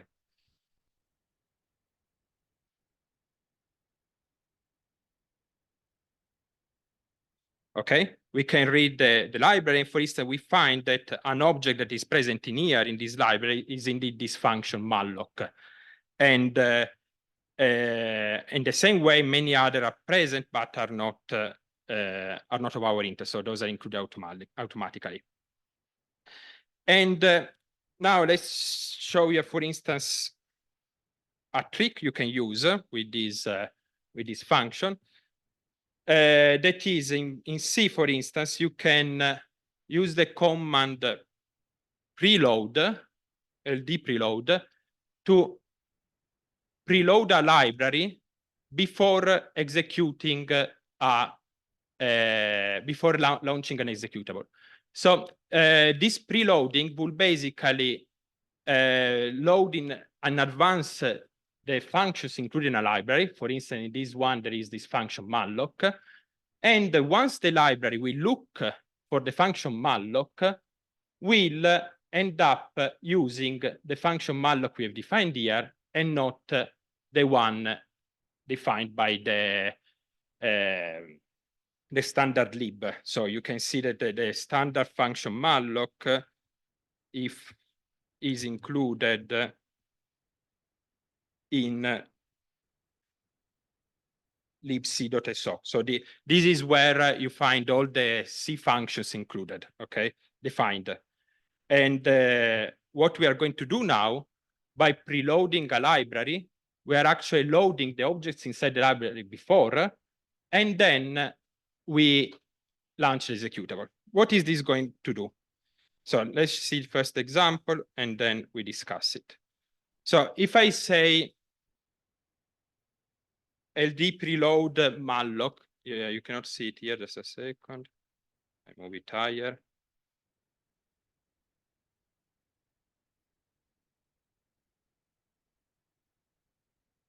So if I say L3 preload malloc, what happened here is that I've loaded first my library before launching the executable, where I've defined a new version of the function malloc.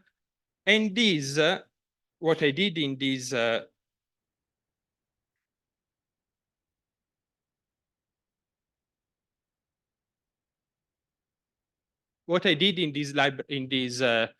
piece of code here is basically every time the function malloc is called, is to print. So this is the standard signature of the function malloc. This returns a void, a pointer to a piece of memory that gets allocated, and gets as an argument the size that we want to allocate. So this is the standard definition of the function.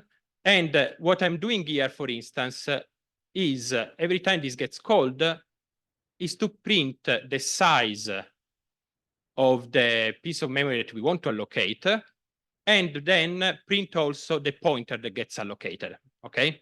So this is a function that will, every time the malloc is called inside ls, is going to print with what argument we called it. And so you can try to understand now the vulnerability of this shared library, because what we did, we replaced with a homebrewed version of the function malloc that is going to tell us all the property of it, okay? So something very similar could be if you have a package that wants a password or something, a login to, let's say, an approval for executing some part of the code. And if you replace, if the approval function belongs to a shared library, you could easily replace it with your version of the function that says, yes, the password is correct. So I suppose it turns true, a function that is named, is this the password, let's say. We return true automatically, and this will bypass easily all the control that your package will do. But this is just an idea of this, how these things work. So you're basically loading a piece of code defined in a library that then gets executed by your what you precompiled. Okay. Is there any question on this side? So, and online also? Okay. So let's try to see a bit now how this can be done the same in Python. So the idea now is to do something very similar in Python. We're executing Python code, and we want to load at runtime in Python a function that got compiled in order to use directly C code inside Python, okay? And how do we do this? We are going to do this using cppyy. But first, let's understand how this is done under the hood by most of the things. And let's take as an example NumPy, okay? So everything that you are running in Python is actually executing functions under the hood that have been precompiled And to understand this better, we are now going to move to the Jupyter notebook that you can access by using this URL here, okay? So it's the same URL as before, we then be at the end. And we are going to see how this is done on the Python side. So let's start understanding a bit how this works. Let's take, for instance, NumPy. What NumPy does, if you want to, NumPy, well, NumPy, you all know NumPy. NumPy is this Python module that allows you to perform very fast manipulation of array of data, okay? And data is very flexible. And what is NumPy doing? NumPy is creating, for instance, arrays containing information, let's say numbers. And what will it do? It will store them in memory. Now, in order to be able to perform fast mathematics, NumPy has to do few things once you define an array. It has first to define a data type. This is very important because when you run a C code, you need to have a well-defined data type, right? So it needs to deduce from your, unless you specify it, it needs to deduce from your input the data type. You can also specify it, for instance, like this, saying data type equal float, and these now are float numbers, right? Otherwise, we deduce it from your input. Those were all integer. The data type was integer. Okay. It defines a data type and also a size of it. That in this case is the shape, but actually the NumPy also works with sizes. And the array of size in this case is still 4 because it's the same of a shape. But even if the array is a multi-dimensional array, the size will always count the amount of elements. So once NumPy does this, so it gets a data type and a size, it can then allocate a piece of memory containing the data you have. And then this piece of memory, which results in a pointer, can be passed to functions and used by precompiled libraries. So for instance, if we take this array that we have defined, okay, and we want to find out what is the pointer of it, we can use the array interface. We can look at the variable array interface. And this variable contains all the information that NumPy needs to operate on the C side. And these informations are, for instance, the pointer, and this weird number is the pointer of the data. So are these numbers that before we saw in on a 16 basis format. Here it's on a 10 basis, but it's the same number. Okay. The data type. So this is a float of size 8 bytes. Here it's float 64 because 64 stands for the number of bits, but these data are always allocated in bytes, and so this is these are 8 bytes. Okay, and the shape of it. Okay, this is the version of NumPy. Doesn't matter. So these are the information that NumPy needs to operate, and they're all belonging to this array interface. This pointer, then, you can understand, is passed down once we do an operation like array times 2. Okay. What NumPy will do is to call a precompiled function in a library and pass this pointer the size of the array and say multiply by 2 all the elements. And this is all you need for operating on the C side. This is very important to know that NumPy is doing this because very often you may end up in two situations that you don't understand why they're happening, which are due to the fact that NumPy is actually never, most of the times, not creating copies of your array, but always avoiding it if possible and pointing to the same piece of memory. So for instance, if we reshape the array in a base 2 by 2, okay, what you get is that the reshaped array, the array number 2, is actually pointing to exactly the same memory, okay? And the only thing it changed between this array here and the array here is just the view of this data are still the same for numbers, just that here are seen as something that is shaped 2 by 2 instead of having a shape of size 4. But are still exactly the same numbers, so NumPy is still pointing to exactly the same piece of memory. And this also happens, for instance, when you take a slide of the array. So for instance, you take a slide from 1 on. What NumPy is doing is actually still pointing to the same piece of memory.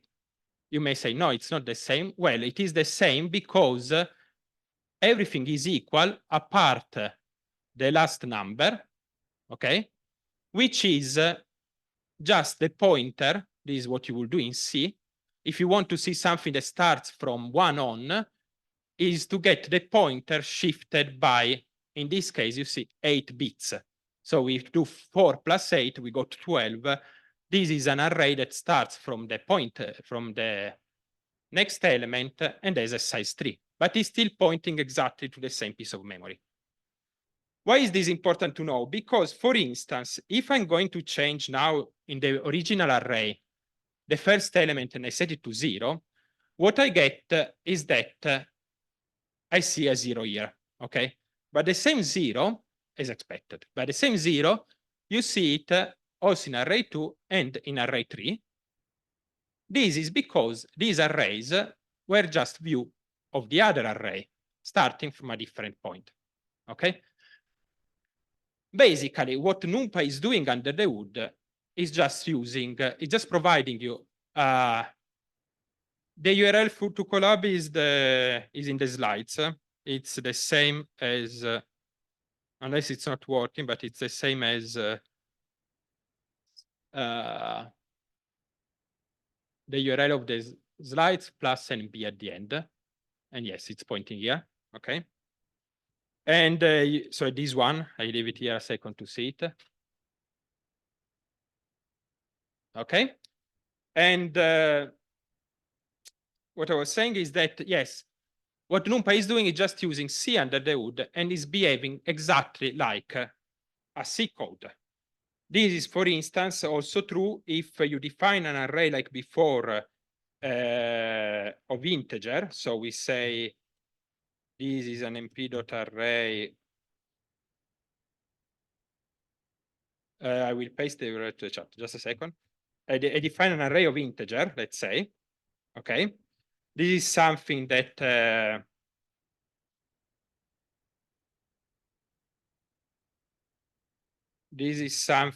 is a data type of that is an integer.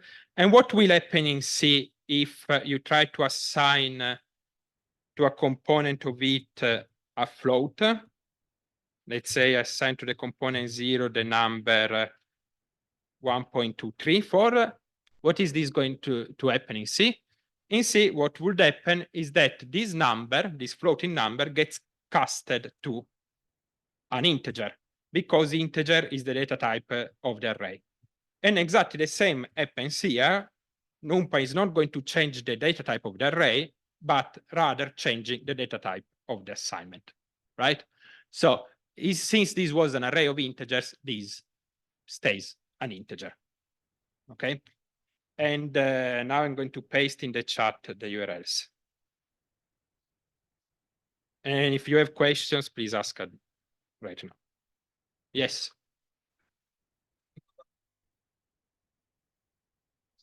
Sorry? I see people connected. Yeah.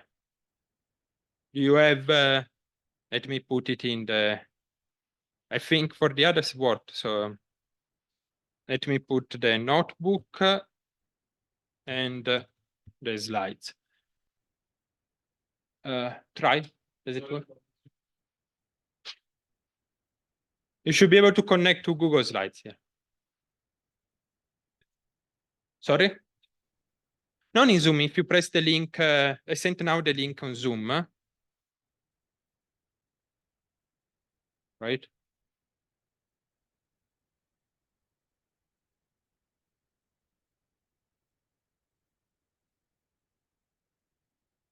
Did it work?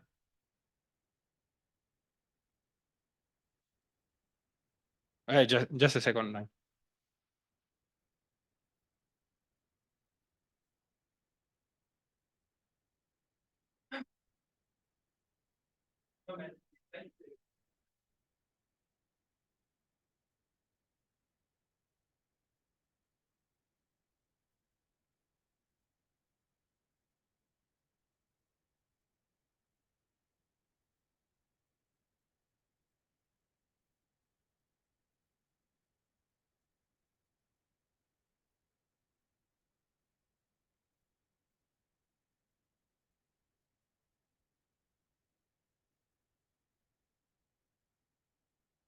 Okay, so Questions, other?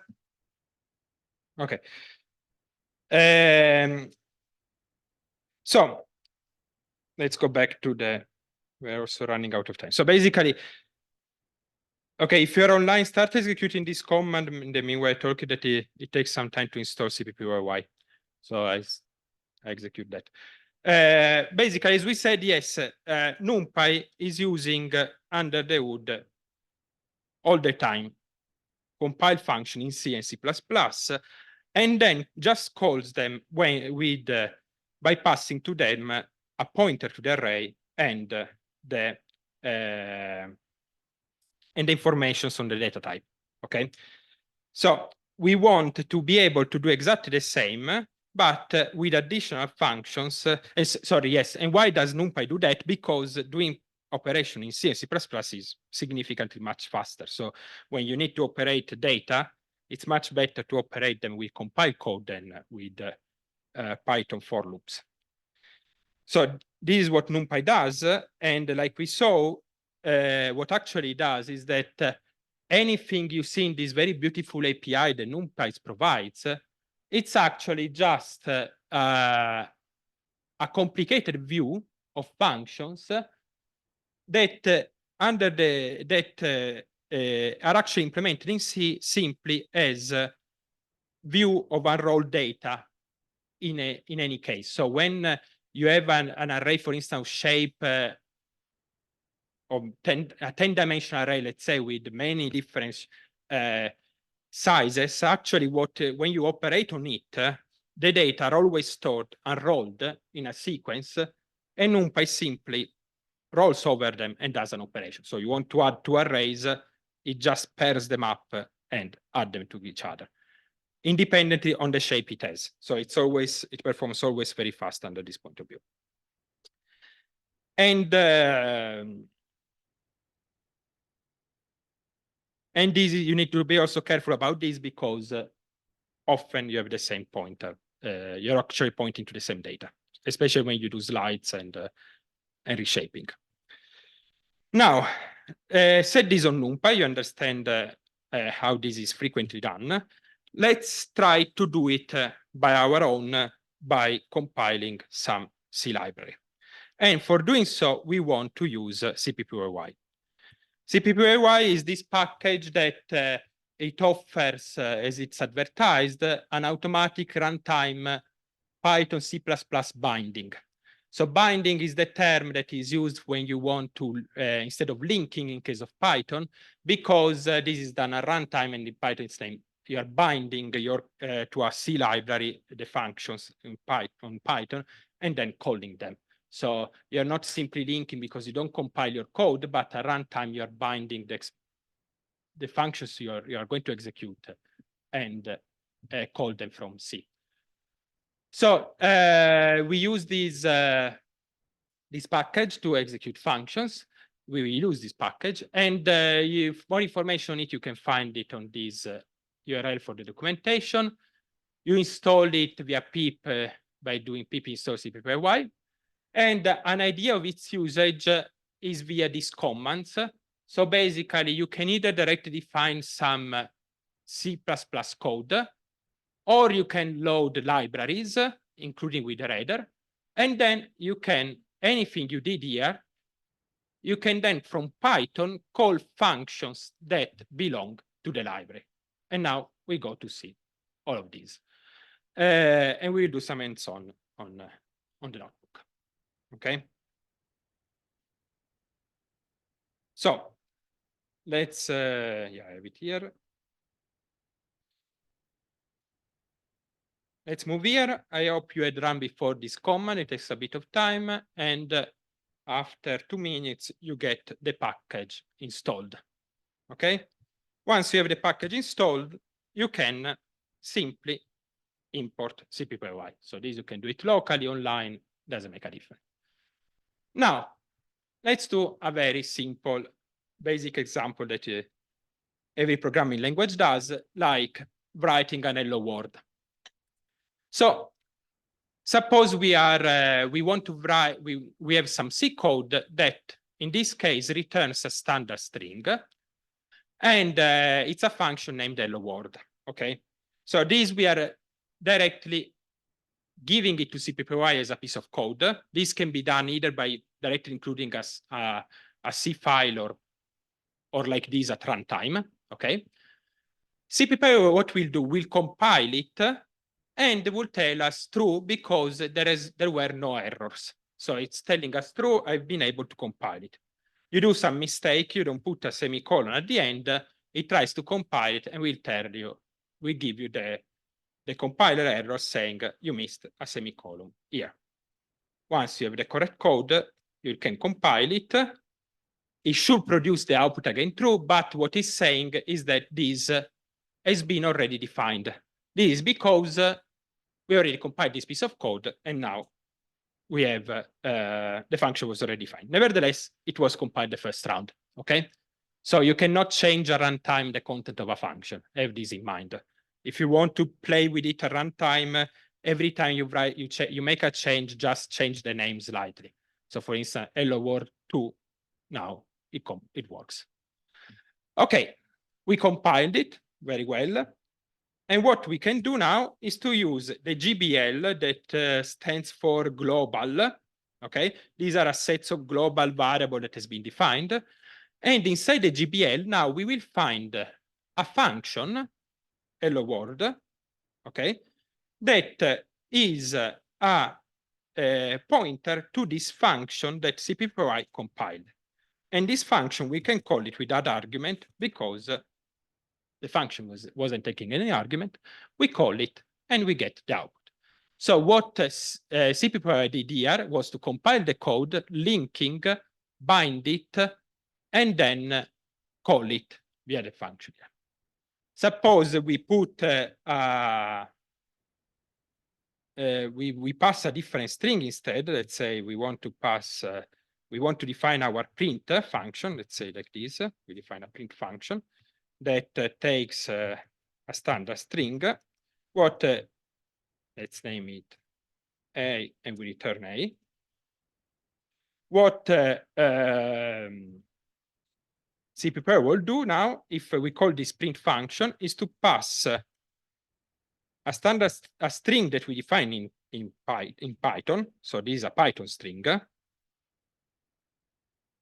Okay, convert it to standard string, pass it to the function. The function at this point is doing nothing special, just returning it, and we get it back. So basically what cppyy is able to do is to convert any Python object to a C equivalent object that then gets manipulated from the C side. Okay. So this is something that cppyy does.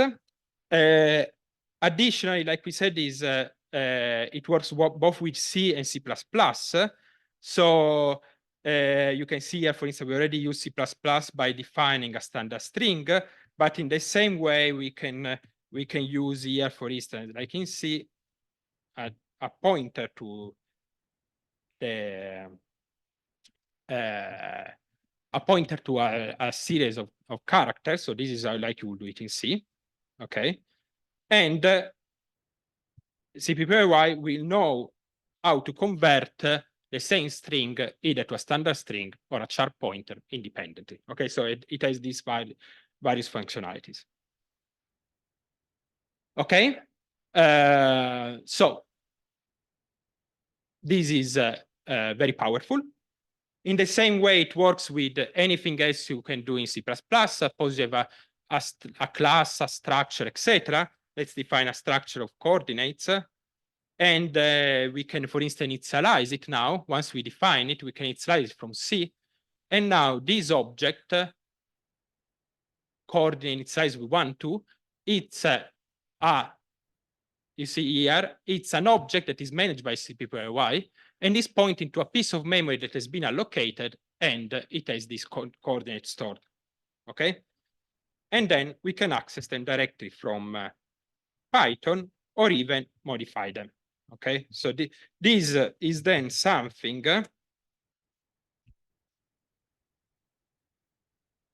okay, this is something that then you can use, because suppose you have a library that gets as an input of a, or you want to use functions from a class, you can just initialize a class that is defined in C++,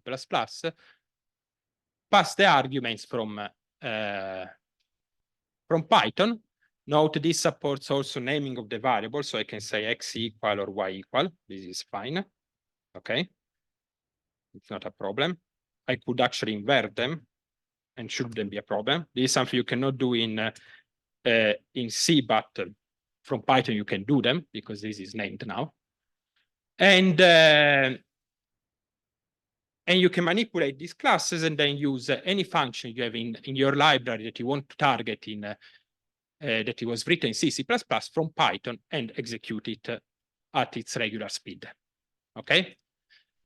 To give you another example, suppose you have more C++ oriented code that supports templates. This is a templated structure.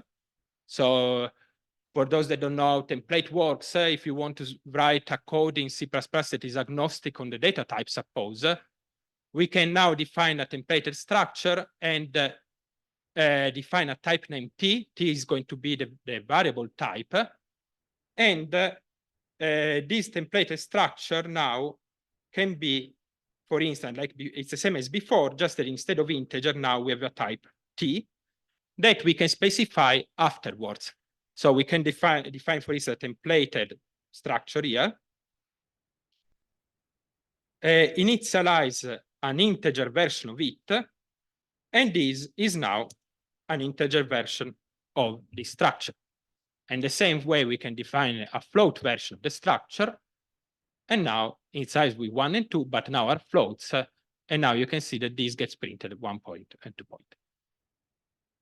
I hope you can appreciate how powerful this is, because you can really, from Python, do anything that you will do in C, C++ and call libraries. Yes.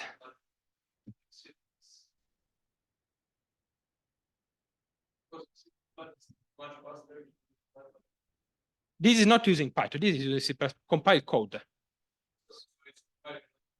It's compiled, not interpreting. Of course. So you directly call the library. The purpose of all of this is to give you a way from Python to very easily interface to a written, to a compiled C library and call it.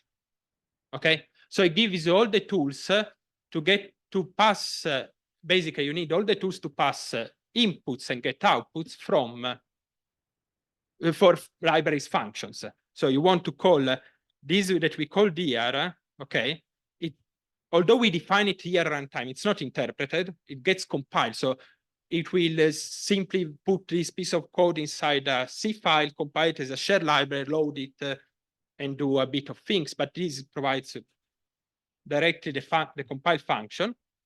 And what cppyy is giving you are all the tools to pass a Python object as an argument to a function and retrieve the output of this function as a Python object.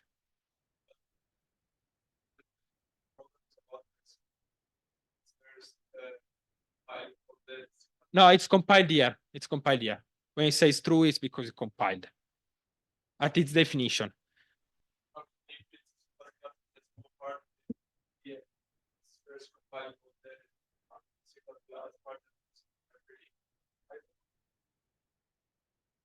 No, it's compiling at runtime. So when the Python code arrives to this point, when you execute this function from Python, it's going to compile it. It's not, but it's not interpreting, it's compiling. It doesn't interpret this code, it just gives it to a compiler. The execute, of course, Python is always interpreted, it's not compiling Python. I mean, the difference, for instance, with NumPy, I don't know if you know NumPy doesn't do something similar. NumPy, what it does is accelerate Python code by compiling it. In that case, NumPy converts a piece of Python code into a C code and compiles it. The purpose here is different. The purpose can be understood better now in the following example, where you want actually really to use a library. So it's plenty on your scientific fields of libraries that are available on GitHub, okay, that are written in C, C++, because it's the standard way to write it. And you just go here and you have a good library you want to use. If this you compile this library as a shared library, then from Python you can load it and just execute it at the same speed. So from Python you can write a very interesting API, which is what NumPy does, or what MPI for Py that we saw before does. MPI for Py just wrote a Python API to a compiled MPI library. And then you just call it. Okay, so this is what everything in Python does that is HPC wise. I mean, everything that it's based on a library does this. It calls, not via cppyy, there are other methods, but cppyy is one of the best user-friendly method, okay? So let's do this example that is more basic. You have a library, okay? We have a library that, for instance, we name square, and this is a simple header, and it's a library that does the square of an input. It implements two versions of it, of this square. Either is something that you give a double, it gets a double, or it's something that you pass a pointer to a double array and returns in output the squared of input, okay? This is a library that you can find online that, of course, for your scientific field, it might do more interesting stuff than just squaring. It might do, I don't know, suppose neural networks, some convolution or things like that, and you want to call it. You just arrive here and you want to load this header file. Okay, so on one side you have the header that you know. On the other, you have the C implementation, like this one, that it's a C file that we are going to compile and does what you expect. It's squaring a number, x times x, or it's squaring an array, does input times input. Okay, so these are two pieces of code that with this magic line here, we can write directly in a file, but this is an example of what you may find online, or you may use in your project, okay? This code gets compiled as a shared library, which we talked before, like we did before. We just compile it, okay? And now this ahead of time, this is not something you're doing in Python. This is an example here, but it's something you did ahead of time. Ahead of time, you compiled your library, like all the others that are available there. And you have now two objects that you're interested in, which is the header and the library. So if you have these two things for your package, okay, what you can simply do from Python side now is to use cppyy to load the library. So this is going to link dynamically at runtime to this library. We link to it. And we include the header file. By including the header file, what cppyy does is to read the content of the file, parse it, and define the functions like the way we did here, okay? Just that now, what we defined here by reading this file is not the implementation of the function, but just the signature to this function. So this is the function that it has this signature, and we are telling you need to know this because cppyy needs to know what how this function should be called and what it returns. So once, if you want to execute any of these objects that now are belonging to the shared library, you need to know what it gets as input and what it gives as output. Without knowing this, you cannot use them. So this is why it's important you must load something, because otherwise just loading the library doesn't tell you what it's in the library, okay? As we do these two pieces of codes, we have now inside our GPL a square that is this function that cppyy did not compile it because it was compiled before. It just linked to, and we are going to use through the library, okay? So we have the square function, and now we call it for 2, and this is going to return us 4 as expected because we have, this is what it does. Suppose now I change it, no, this cannot be done here. I need to load it again. So you cannot change at runtime neither the content of the library. But if you change the library, when you load it, if this is different, we'll execute something different. Okay. Can you unload the library and reload it with new changes? No, no, you cannot. So if I try to load again the library, we still say true, but I don't because the object was already loaded, so it already knows where squared is placed. So suppose I compile this. I have a new version of it. I load it again. The problem is that I already have loaded square once. I already called it once, so it already linked to the object that it was compiled before. So this cannot be done at runtime. But it's something you don't want to do at runtime because these are libraries you compile and then you execute. Okay, so this is not important. Nevertheless, you see, now we have executed we have compiled a library and we are calling it. What if we want now to pass an array? What is an array? What is a double pointer? Well, an array in Python, it is a NumPy array. So suppose we create now an array with 1, 2, 3, 4. We create an output. Here now we need to create an output that is empty like the array. And we want to call it. Well, cppyy now is complaining, and it's complaining correctly because the type of the array is double here, and so it cannot convert an integer array into a double pointer. If we do it properly, we define an array of double and an output that is double, you can see that now very easy we can call square n, that is this function that it's looping over the size of the array and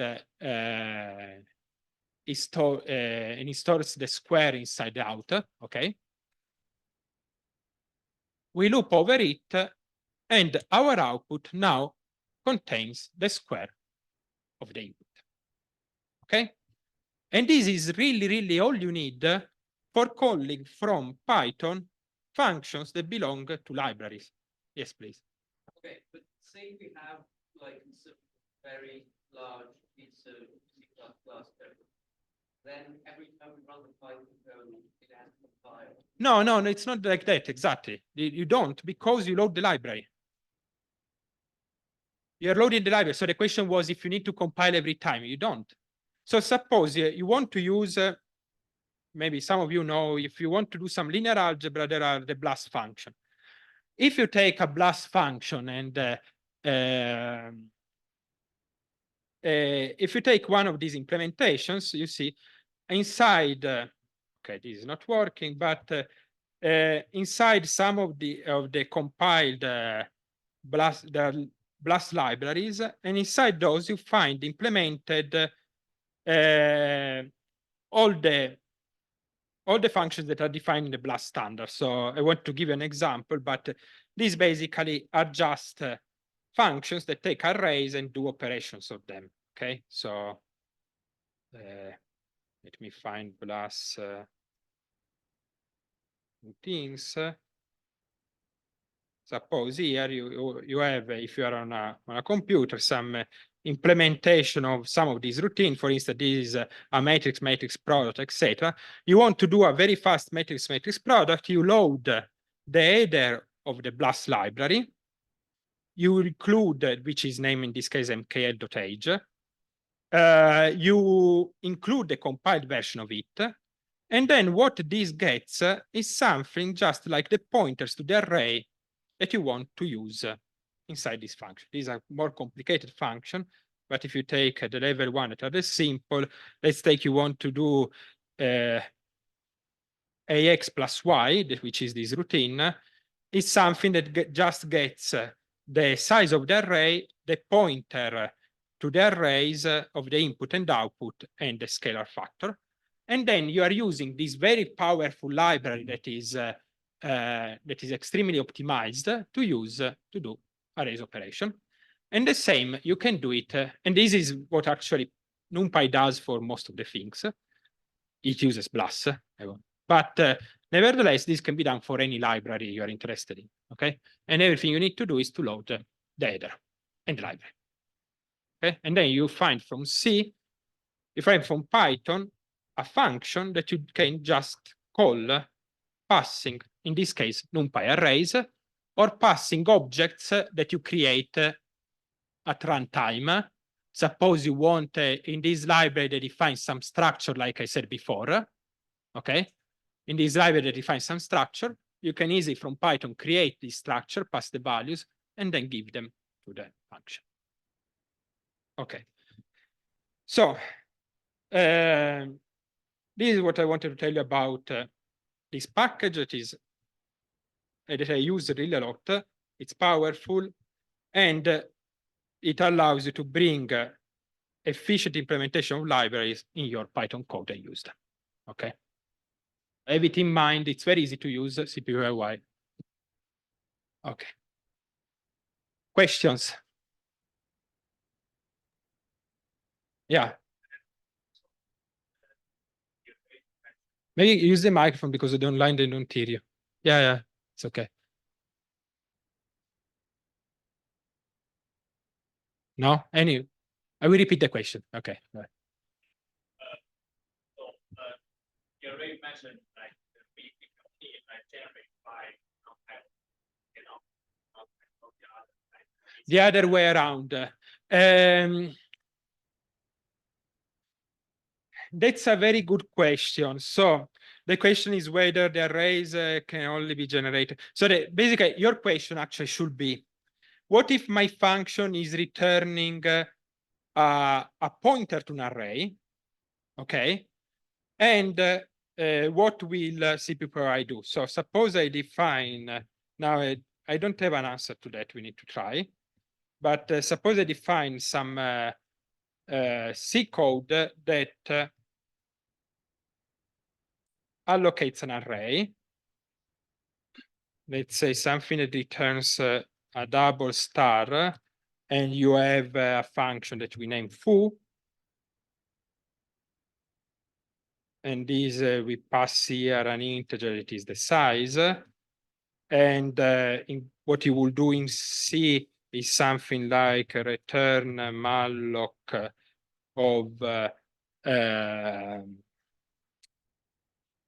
of size times size of double. Okay. You will do something like this in C.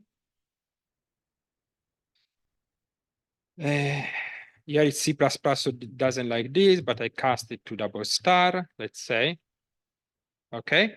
And now I want to call from Python this function that I find in GBL, I name it foo, and I say a size of 10. Now, apart of this, will produce now a memory leak because this will never get freed because it's not a smart pointer, it's nothing, it's a C pointer. But let's store it in R. Okay. GBL, not GLB. Now, the question is, what is R? Well, R now, it's a low-level view to this to this pointer, okay? That I guess I can access. So if I access the component 0, I get a number that now it's random because it's we did not assign anything. Okay, so this is a random piece of memory. But if I ask for the type of R, will tell me that the type of R is this level view, but sorry, the type of val, it's this, it's a float number. Be careful though. Float in Python are double precision number. So the type float in Python is actually a double precision number. So they name it float because it's actually a double. But suppose you want to return, so it knows that this is a pointer to doubles. You get the value. You can manage it. So I can also, for instance, free it. So I can say cpp. I can simply just call cppyy.gb. By the way, you can do everything from the GBL directory. So I can call directory free of R. This will free it. okay? You can also easily get segmentation faults by doing this, right? But suppose I want to do a malloc, I can easily do a malloc here. I didn't have to write a function. I allocate something of size 8, which is a double, okay? I just allocate it and this will give me a pointer, okay? But then it doesn't know what is it. So I should use, for instance, cppyy.gbl.static cast. No, .std, sorry, it's part of the standard. You see, you need to do, you have access now to all the, here it gives you help. You can have the access to the cast, static pointer cast, something like this. Anyway, you have access to the whole C++ set of functions, and those that belong to std, you find them inside std. So you really, from Python, you can call everything that's available in C++, okay? And these, well, yeah, now a more tricky question, it will be, how can I convert this double pointer into a NumPy array? That will require some thinking, but you can do that. You basically need to pass the pointer to the NumPy array. You can create a NumPy array by pointer. If you look online, you can look how to create a NumPy array from pointer. And this, you can, NumPy allows you to do that. So if you look here, you can use this NumPy C type as array. So there are ways to do it. So NumPy gives you all the tools for doing that. Yeah, this is the function, you see. So if you want, if you have a data pointer, you can use this function to give a data pointer a certain size, and this gives you an NumPy array. So that's then a view of the data pointer that you allocated. So if you have a library that returns a double pointer to whatever, you get it like this, and then have in mind that you need to free it afterwards, right? But I used it so far. I didn't find anything that stopped me to do everything I wanted. You just need to look for it. Okay. Other questions? Compared to C Python, is this faster? Because you can compile Python to C using. I know it's much more productive and easier, because when you want to do the bindings in the standard way using Cython, not CPython, because CPython is the compiled version. You want Cython, for instance. Using Cython, I don't know if you ever tried to do that. It's extremely awful, because you need to manually write in Python the bindings, and it's not as simple as loading the header. So when you want to use, for instance, Cython, well, I mean, you should, we can discuss it further, but if you look to Cython, you can, what you need to find is to manually write all the linking. This is, for instance, what is done in NPI for Py. So if you take NPI for Py, you go to the GitHub page, and it was already there anyway. Yeah. You see also NPI for Py, the package used before, it's named Python bindings to NPI. And what they had to do in order to do it, to link to the standard library, is to define in here all the header files that in these files here, you see these PYI is where they define all the include types. So here are defining all the functions that are available in the library, saying what arguments they take and what is the output. So basically, manually, if you wanted to do it with this way, you have to manually define all the functions, which is extremely awful. The advantage of cppyy is that everything you have to do is to include the header. By including the header, cppyy will automatically generate something like this, okay? Which is a conversion table from Python object to C objects. So okay, thank you. Okay. And about speed, it's very fast. It's very, very fast. It doesn't have performance issues. Okay. Okay. I think we are done and also within time. So I leave then the word to Nikos. I stop sharing here. Thank you, Simone. I will share my screen.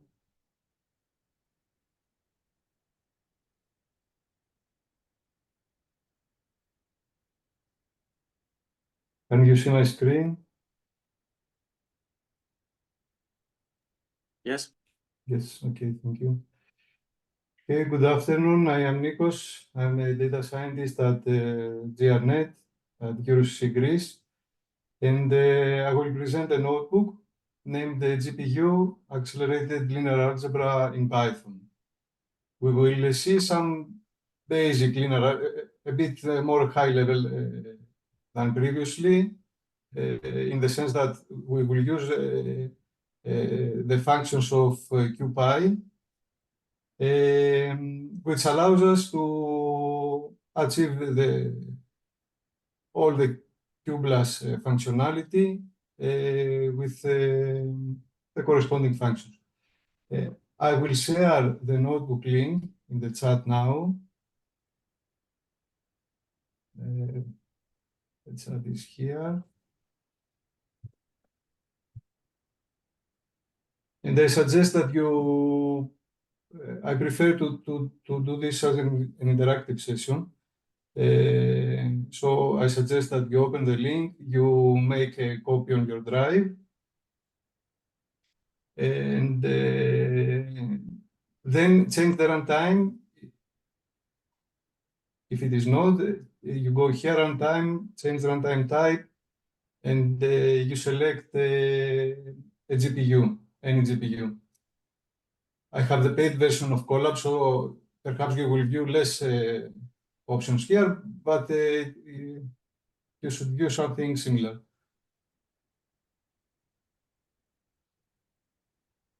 Please let me know if you have any issues of opening the Colab notebook.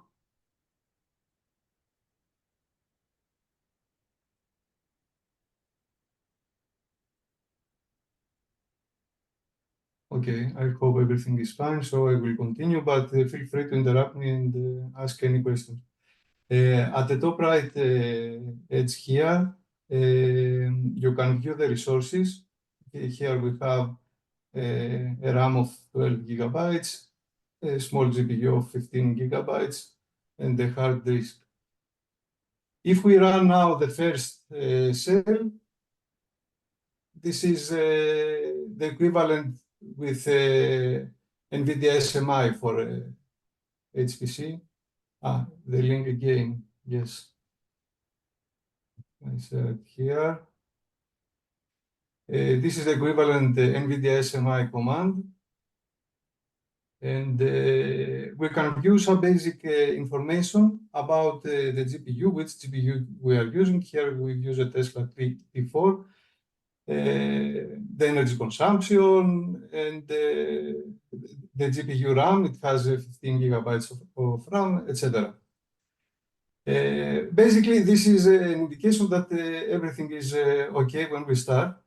So we continue with importing the NumPy, importing the operating system.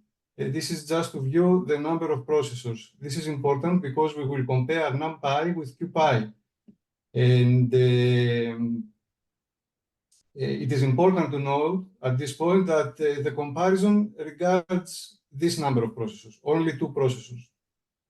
So in systems with more processors, even on our laptop, most probably the comparison will not be so, the differences will not be so big. But okay, definitely you can run this notebook locally. You can download the notebook and run it locally or on an HPC facility, the same. So we have 2 processors, and here we import in CuPy, and we print some basic information. We can view the total GPU memory and the free GPU memory here. Let me ask if everything is okay till now, if you want to ask me something, if you are able to run the notebook, the link is working, etc. I hope everything is fine. So we start our operations with some simple matrix multiplications. We initiate a matrix A and a matrix B. We give with a parameter n, a parametric matrix, and we do matrix multiplication. And in order to benchmark the compute time, we do this 10 times. We repeat the same process 10 times, and we just count the time for each iteration, and we average the results. So I run this now. I give the input n, which is 1000. So we have 1000 by 1000 matrix, and I run the first block. So I can view that the NumPy time is 0.03 seconds. I run the second with CuPy. Sometimes on the first run, perhaps the time will be more when you run CUDA. So perhaps you need to run this again. But okay, we can view that the CuPy time is much less. It is like if we divide the NumPy over the CuPy time, we get a ratio of 43. And this is for n 1000. Let's go 2 steps before here, where we defined n, and we change this to 2000. And again, we talk about the smaller matrices. For bigger matrices, it will be even bigger. Now, if I run NumPy, I get 0.28 seconds on average. I run CuPy, I get this time number here. And if I divide the 2 times, I get a ratio now of 300. So if I have a big matrix and I want one day to do matrix multiplication with NumPy, with CuPy, one day with CuPy, then with NumPy, I would need 1 year. This is a huge difference. But again, with the limitations of the current system, okay, this is important. Inside the notebook, I have some notes together with the code. So here I write that CuPy is optimized. Okay, actually it is calling cuBLAS. I say again, if we had multiple threads, the ratio would be smaller. And GPUs have, one of the reasons that we have this difference is that the GPUs have higher memory bandwidth compared to CPUs. Let's continue with another simple operation, which is the element-wise addition. And then we will continue with a solver. We will build our own linear solver with some very, very basic linear algebra calculations. And then we will train a neural network, again with similar baseline calculations in very simple steps. So we have element-wise addition. Now, because this is a vector, I have a bigger number here of 100 million elements.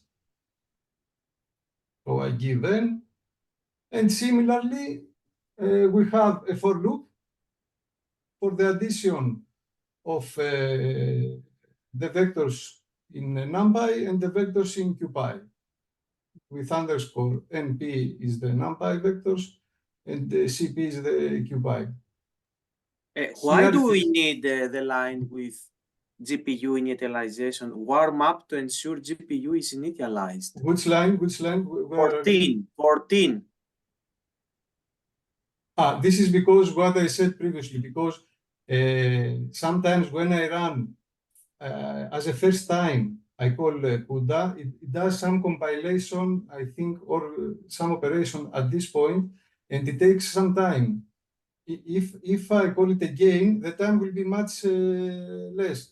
So in order to benchmark the application here, I put some operation on CUDA, anything, just an addition here, in order to bypass this step, this compilation step.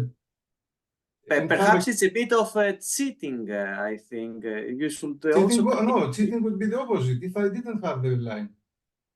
Why cheating? Because this takes some time. So computation time of I CUDA don't does count the not- time here. We should, I count here the time. Yes, I think we should also count the initialization time. No, because look, you can do this even with, now I understand, I think, what you say. You can do this with a smaller array, like 10 by 10. You can warm up I can do it here. I think I can do it here. Because I think that this also preloads the cache memory on the... Something, yes. So it's you also hide the latency of transferring data to the CUDA graphics card. No. The data here, the data are transferred. The data here are transferred. Yes. Yes. Perhaps, We count should only try- the operations. Okay. We can do this actually. We can convert this here. Where am I here? After the time. This is a good point, yes, because we don't count this time. It depends what you want to benchmark, actually. Okay, so, and I also get this here. Otherwise, it will already be. Okay, this seems a fair comparison now. Okay, great. So, I think I did everything.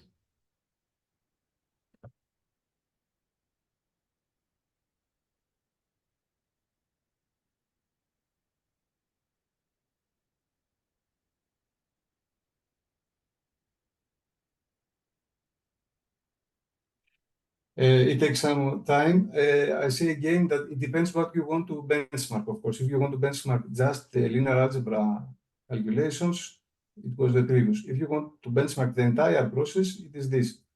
So you have a good point that this should be done. If we want to benchmark the total time, we should do this. Just a moment, I have a comment, I think.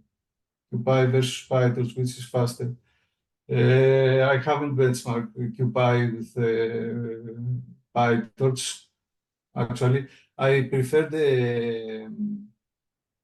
I use the CuPy here because it is simpler. It has a simpler interface. It has exactly the same functions like NumPy. But I guess that it will be similar or very close because both call CuPy behind the scenes. Now the NumPy seems better using now this. the NumPy, yes. So you were correct. Yes. Just a moment. Give me a moment. I will comment on that to share the link. Yes. Now the NumPy time is less than CUDA because it takes some time to transfer the data to GPU, and this is one part of this presentation. We will view this later more clearly because the idea is to send to GPU very big elements, very big batches of data. Can we also perform in parallel? So asynchronously, we compute on or transfer using some kind of software pipeline on CUDA and also on CPU at the same time?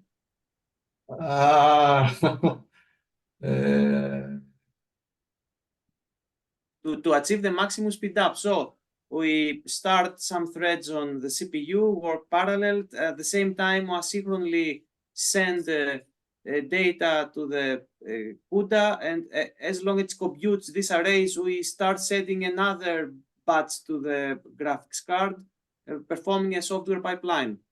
This is a good idea. I personally, I don't know how to do this. I should ask ChatGPT and return.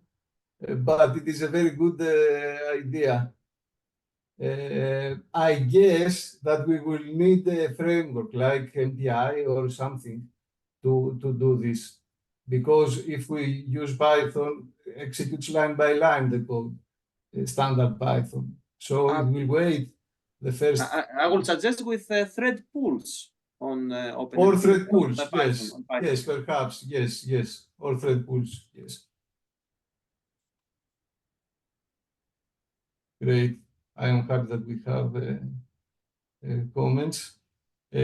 So this is, what was your name? Sorry?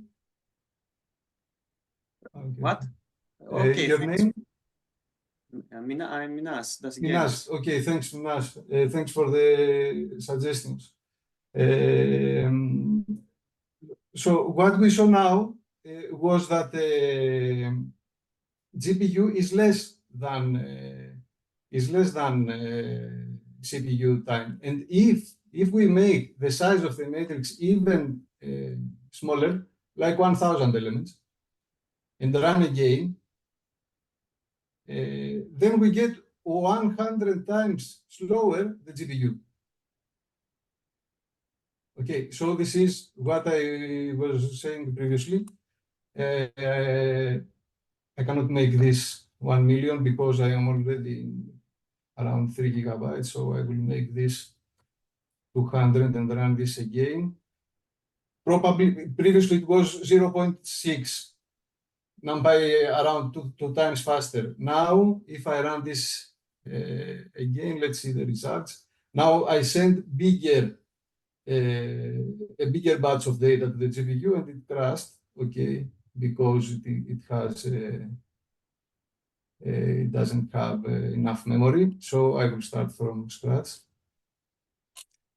I will import libraries.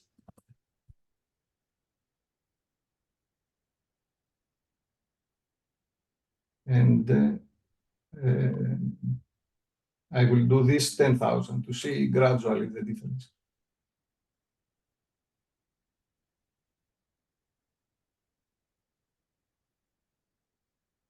.4, a bit less. So this confirms our rationale.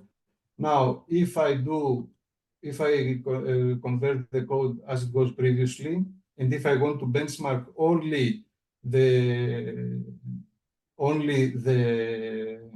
calculations time, and to my perception, Minas, I think this is important because if you want to do this, if you have the data on GPU and you want to do more complex calculations, like just rather than just adding the elements, it is important to know also the time there. So I run this again without by initializing the arrays before the for loop of the benchmarking. Now I get 38, a ratio of 38. So we have a bigger time for NumPy. And again, if I do this like 1,000, and I run again, still now NumPy is like 20 times faster than the GPU.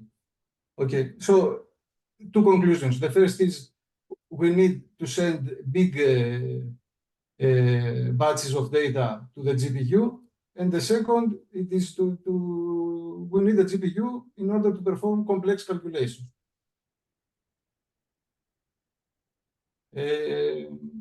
Okay, till now, any other comment or questions?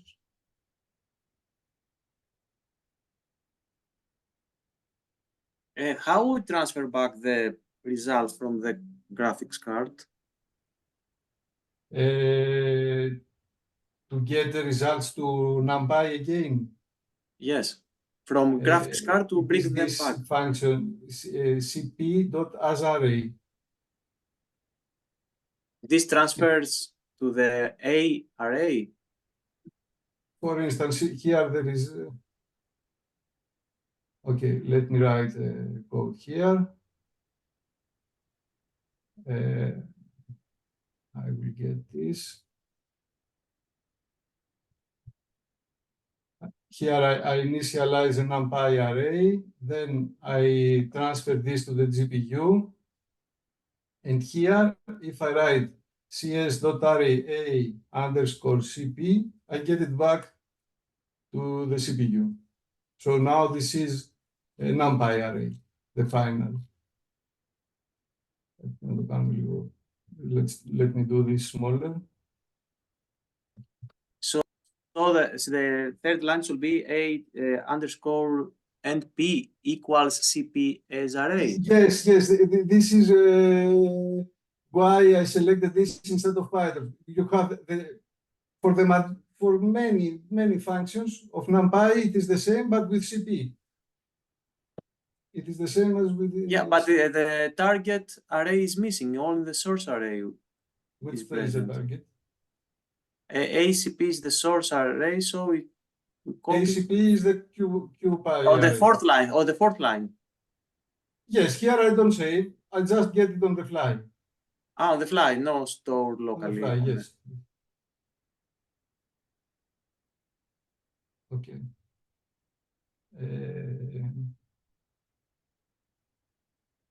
So what else? Yes. So that was the first part with some basic calculations.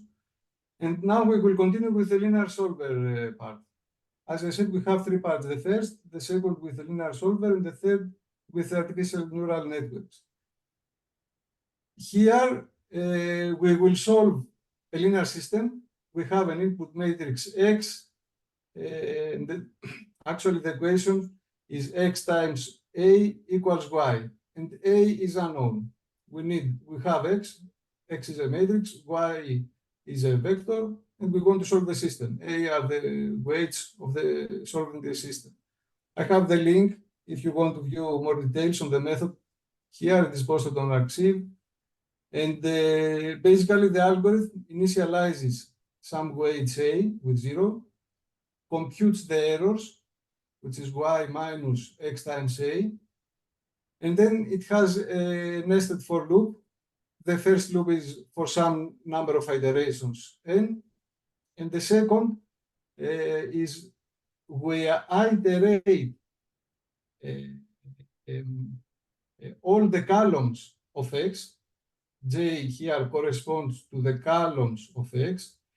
We compute a dot product among X, J, which is the column J of X, and the E, where is the current error, Y minus X times A. Over the dot product of xj with itself, xj with xj. And then we update the errors like errors equals errors minus xj times dA, where dA was the result of the previous calculation with the dot product. And we update also the weights. aj becomes aj plus the dA. If we run this iteratively, this converges to the solution.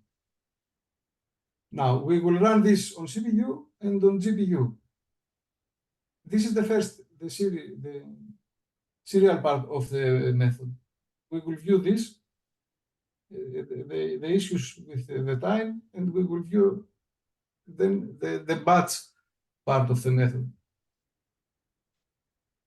So here, I initiate the matrix with 100,000 rows. Rows is observations. With 1,000 columns, it is the vars, and with 10 iterations. Okay, I will run the algorithm for 10 iterations.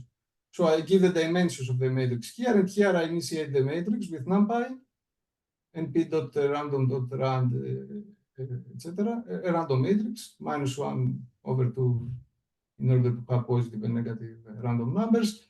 We initiate the weights A, which I hide from the algorithm. This is the actual weights, and I compare with the computed here. At the end, I subtract the actual A minus AA, which are the computed weights, and I print the difference of the errors and the NumPy time. Now, the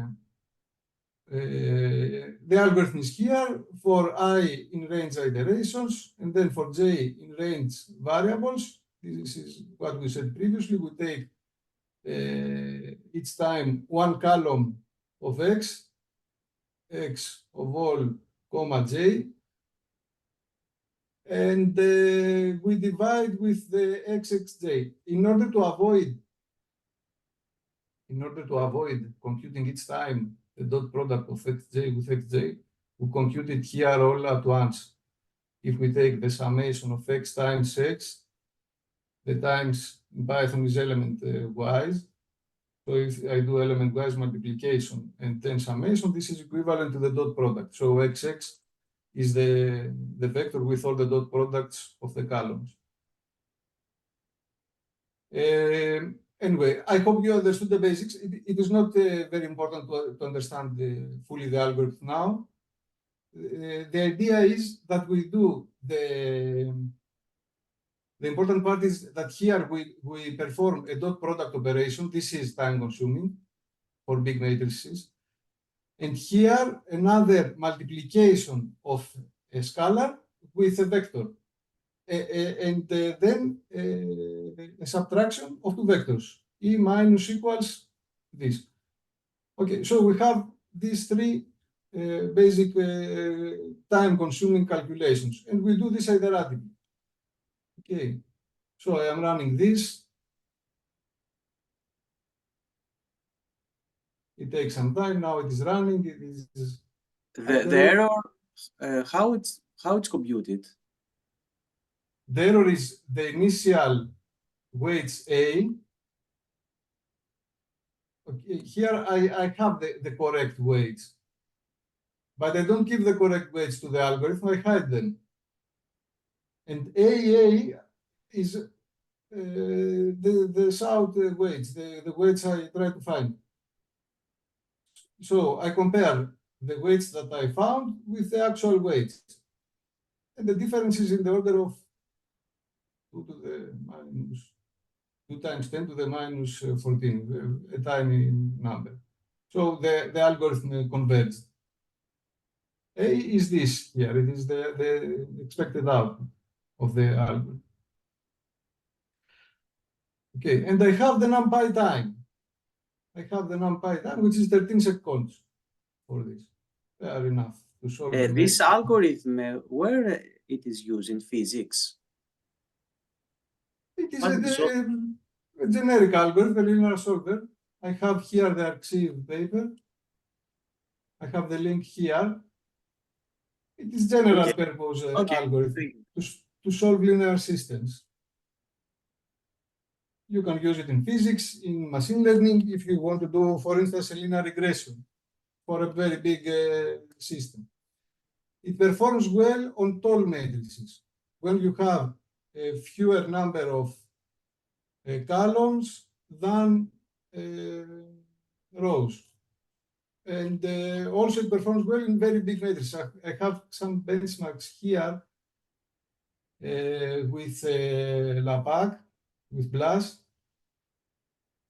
And you have a speed up of for a matrix of 4 million rows and 10,000 columns, a speed up of 132 when compared with BLAS. BLAS is highly optimized. Okay, I have another question. How this paper is published on arXiv and not on a journal, perhaps, or a peer-reviewed process? It is not yet published on journal. It is work in progress. It is a work in progress. Yeah, I didn't have time to finalize some. I wanted to finalize some experiments and aren't you afraid that perhaps somebody from another country stole this and published it? Because it's a bit dangerous to put things somebody can. Look, basically, when posting on Arxiv, it is somehow like you like a confirmation that you own the idea. Of course, somebody can take small ideas and make an advanced version or an even better version. But okay, personally, I do not care. I mean, I do this because I like. So yes.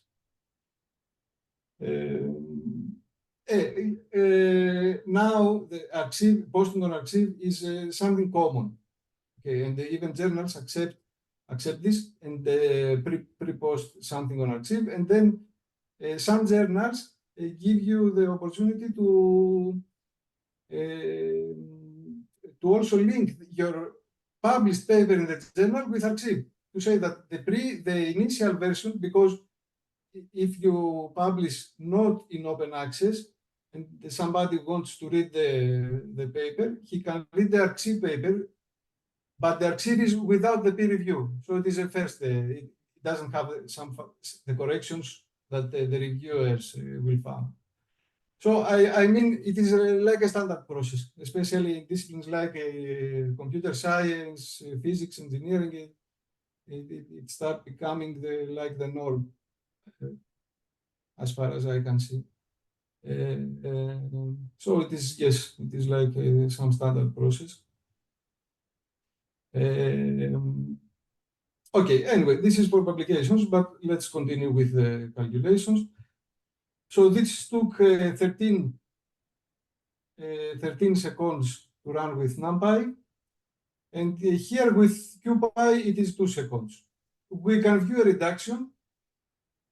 The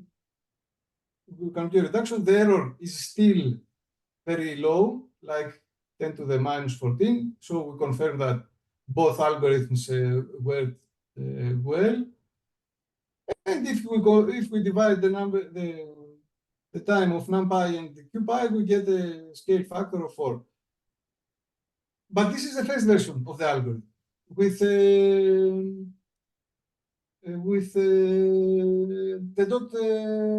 dot products. The dot products, we can see here that it is good to send them to GPU. Okay, again, in order to avoid the cheating, here everything is already in GPU when I count time. But here I don't need, there is no need for the algorithm to transfer many times the GPU. I can transfer them at once, and I can do my operations many times, the iterations then. The data are on the GPU, and I can do as many iterations I want. If I had more data than my GPU can hold, then that would be a problem.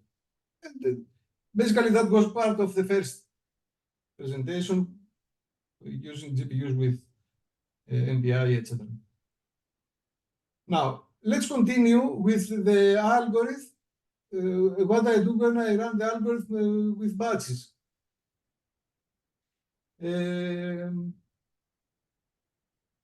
This is the modified version of the algorithm. We can see a third nested loop.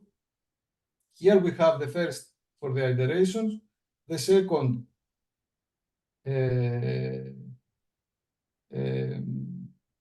now, instead of running each one of the columns like I do previously, simply x of all comma j here, I take one column. Here I do this in parallel. So I start for j in 1, comma threads plus 1, comma 2 times threads plus 1. I assume that I have THR threads. THR threads. Okay, so I can do this operation for all the current threads, and then update the weights and subtract the error and follow afterwards the same rationale of the algorithm. This parallel approach, I can do it in a more smart way, I will explain what I mean smart way. Instead of doing this in parallel, like writing a parallel for loop, I can simply compute the dot product, not of x, not of only the jth column of x, but of x from j to j plus batch, where batch is the batch size. Here I use 100 columns. And if I take the transpose of this and I multiply with the errors, I have very simply in one operation the total dot products. Like I was doing this in parallel, but behind the scenes, utilizing the BLAS functionality here behind the dot. The BLAS functionality to multiply matrices, which is optimized instead of doing this in parallel for each one of the threads, blah, blah, blah. Okay, so this is for theory. Now, in practice, regarding code, here I have, again, one outer loop, one inner loop with batches now, with a step here in the range, and the dot product is with a bigger dot product. It's a matrix vector product. Previously, I had a vector product. This is important because we're going to compare CPU time and GPU time. So here, previously, we compared vector operations. Here we compare vector. Here we compare vector matrix vector operations. Okay, it is running again. NumPy takes approximately the same time as previously. Why? Because I have only two processors. The error is a bit higher. Okay, again, it is 10 to the minus 13, but it is 10 times bigger like previously. Why? Because this is an approximation of the algorithm. It is not the pure version of the algorithm. However, because we update the errors and the weights, actually the initial algorithm is weights to update the errors, to update the weights, and to compute again the delta alpha, the difference of the weights. Now, for the batches, we do for all the batches this at once. So we skip some, we have some accuracy reduction. But okay, it is acceptable for this problem. Now, so I solved this with NumPy over here. I solved this with NumPy, and I solve the same now with CuPy. Again, I initiate a random matrix. I run this. Now I can view that the NumPy over CuPy time is 23. Previously, with a serial vector of version of the algorithm was 4.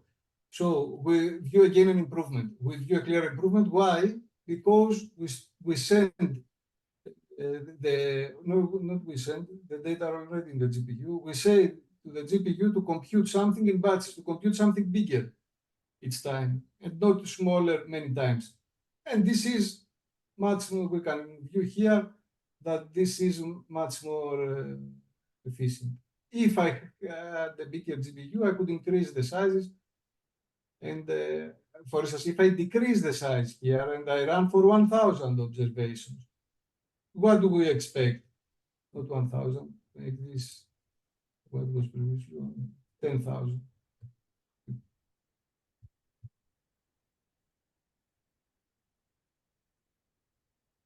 I have a NumPy time of 0.8, a CuPy time this.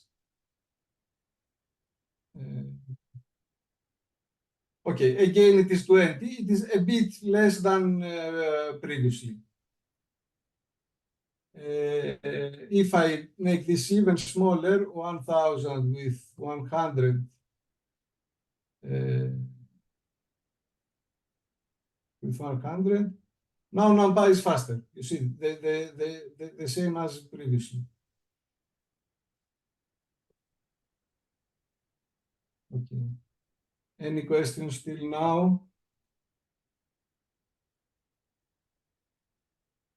No. And okay, we are at the end of the time. I will very briefly present another method, just to view another functionality of CuPy for the comparison of the least squares with NumPy and CuPy. Here, this is a method for training artificial neural networks.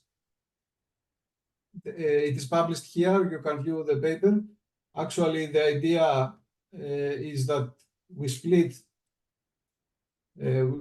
our data into clusters, into very small clusters of data, and each one of these clusters correspond to a neuron. We solve there locally for the data of this neuron / cluster. We solve a linear system, and we can compute the weights of this neuron. We do this iteratively, and we have very, very fast all the weights of all neurons. And then I simply solve for the external layer, again, a linear system, and I compute the weights for the external layer. Okay, I have the details here. It is not so important. It is important from a code perspective, I mean, to view two operations. I will tell you now. Here I will train a neural network with 1,000 neurons for a problem with 100,000 samples and 10 variables. So it is a big dataset with few features, 10, but a lot of samples, and a lot of neurons also, 1,000 neurons. So this is the problem. I initialize some variables here. I compute the number of the observations for the internal neurons. Here I transform my initial vector of target variable y. I forgot to say that I have x and y, which is the training set, and xt and yt, which is the testing set. Okay, and I run the first part, which is the computation of the internal neurons. Here, I get a NumPy time of 1.8 seconds. The basic operation is here. The time-consuming operation is here. Here we use the linear algebra least squares function of NumPy for small systems. Okay, these are small systems of 100 by 10, something like this.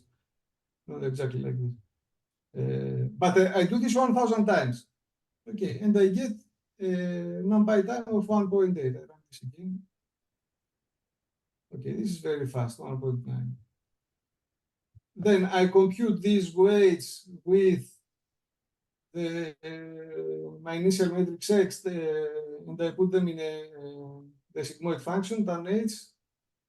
And here is the second part, I said previously, that I solve now for the external layer. I have to solve a system X times V equals Y. X is 100,000 times 1,000. 1,000 is the number of neurons. Now, instead of calling least squares, and in order to benchmark another method, we call the method solve here. The solve is the solver for square matrices.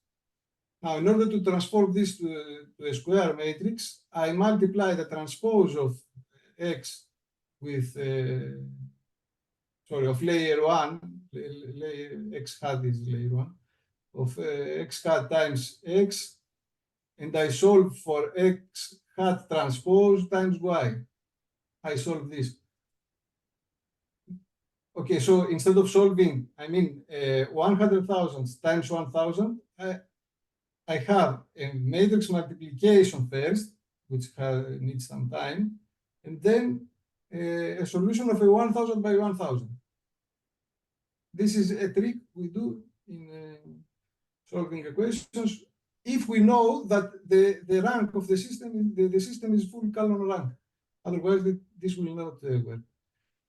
Anyway, I have a NumPy time of 7. I check the accuracy here in the something happened here, 0.8. I changed something. 0.8. Anyway, previously it was 1. Here I can see some noise. I don't know why. No, something has happened. I think I will run this again. This is very fast. Perhaps it confused some variables I ran, say, previously. Because I ran this cell twice. Yes. I ran the inner cell twice, I think, because of that. Yes. Now we have an accuracy of 99.9% in the test set. Okay. So the algorithm works. And we do the same with CUDA, with CuPy now. We transfer the data to the GPU. We assume that we have enough GPU RAM. We initialize the variables. We compute. It is exactly the same code. You see, cp.linearg.lstsq instead of np, etc. Now, this with the small matrices, perhaps you already observed that it is slower in the GPU, although the data are already on the GPU. Here I formulate the external layers, and here that I have the matrix multiplication and solution of a square linear system, the time is again less. I check the accuracy to see that everything worked well, and I see a 99% accuracy again. And I compare now the time in the inner layer with the small matrices where NumPy is faster, 10 times faster, and the time for the outer layer where CuPy is faster. Yes, it is 2 times faster. Okay, this depends again on the size of the matrix, etc. So somewhere here we finish some conclusions. We discussed about matrix multiplication performance and element-wise operations. We see that for larger arrays, CUDA is faster, but again, we have some overheads when sending data to the GPU, and this is important to take them into consideration as well. That's why we prefer to send big data to the GPU. CuPy handles larger batches more efficiently, as we saw in many examples. And of course, if we have larger data sizes, we will need other frameworks like NPI to parallelize across many GPUs. That's all from my side. We can, of course, discuss if you have any questions or ideas. Please feel free to ask.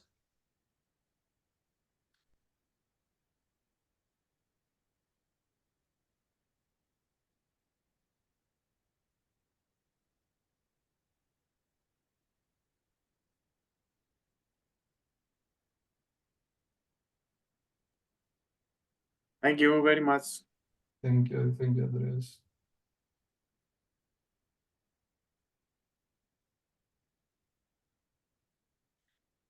Hi, Nikos. Thank you for your presentation. Mhm. Thank you all for being part of this training event. If you do not have any other questions, we can conclude this event, this course.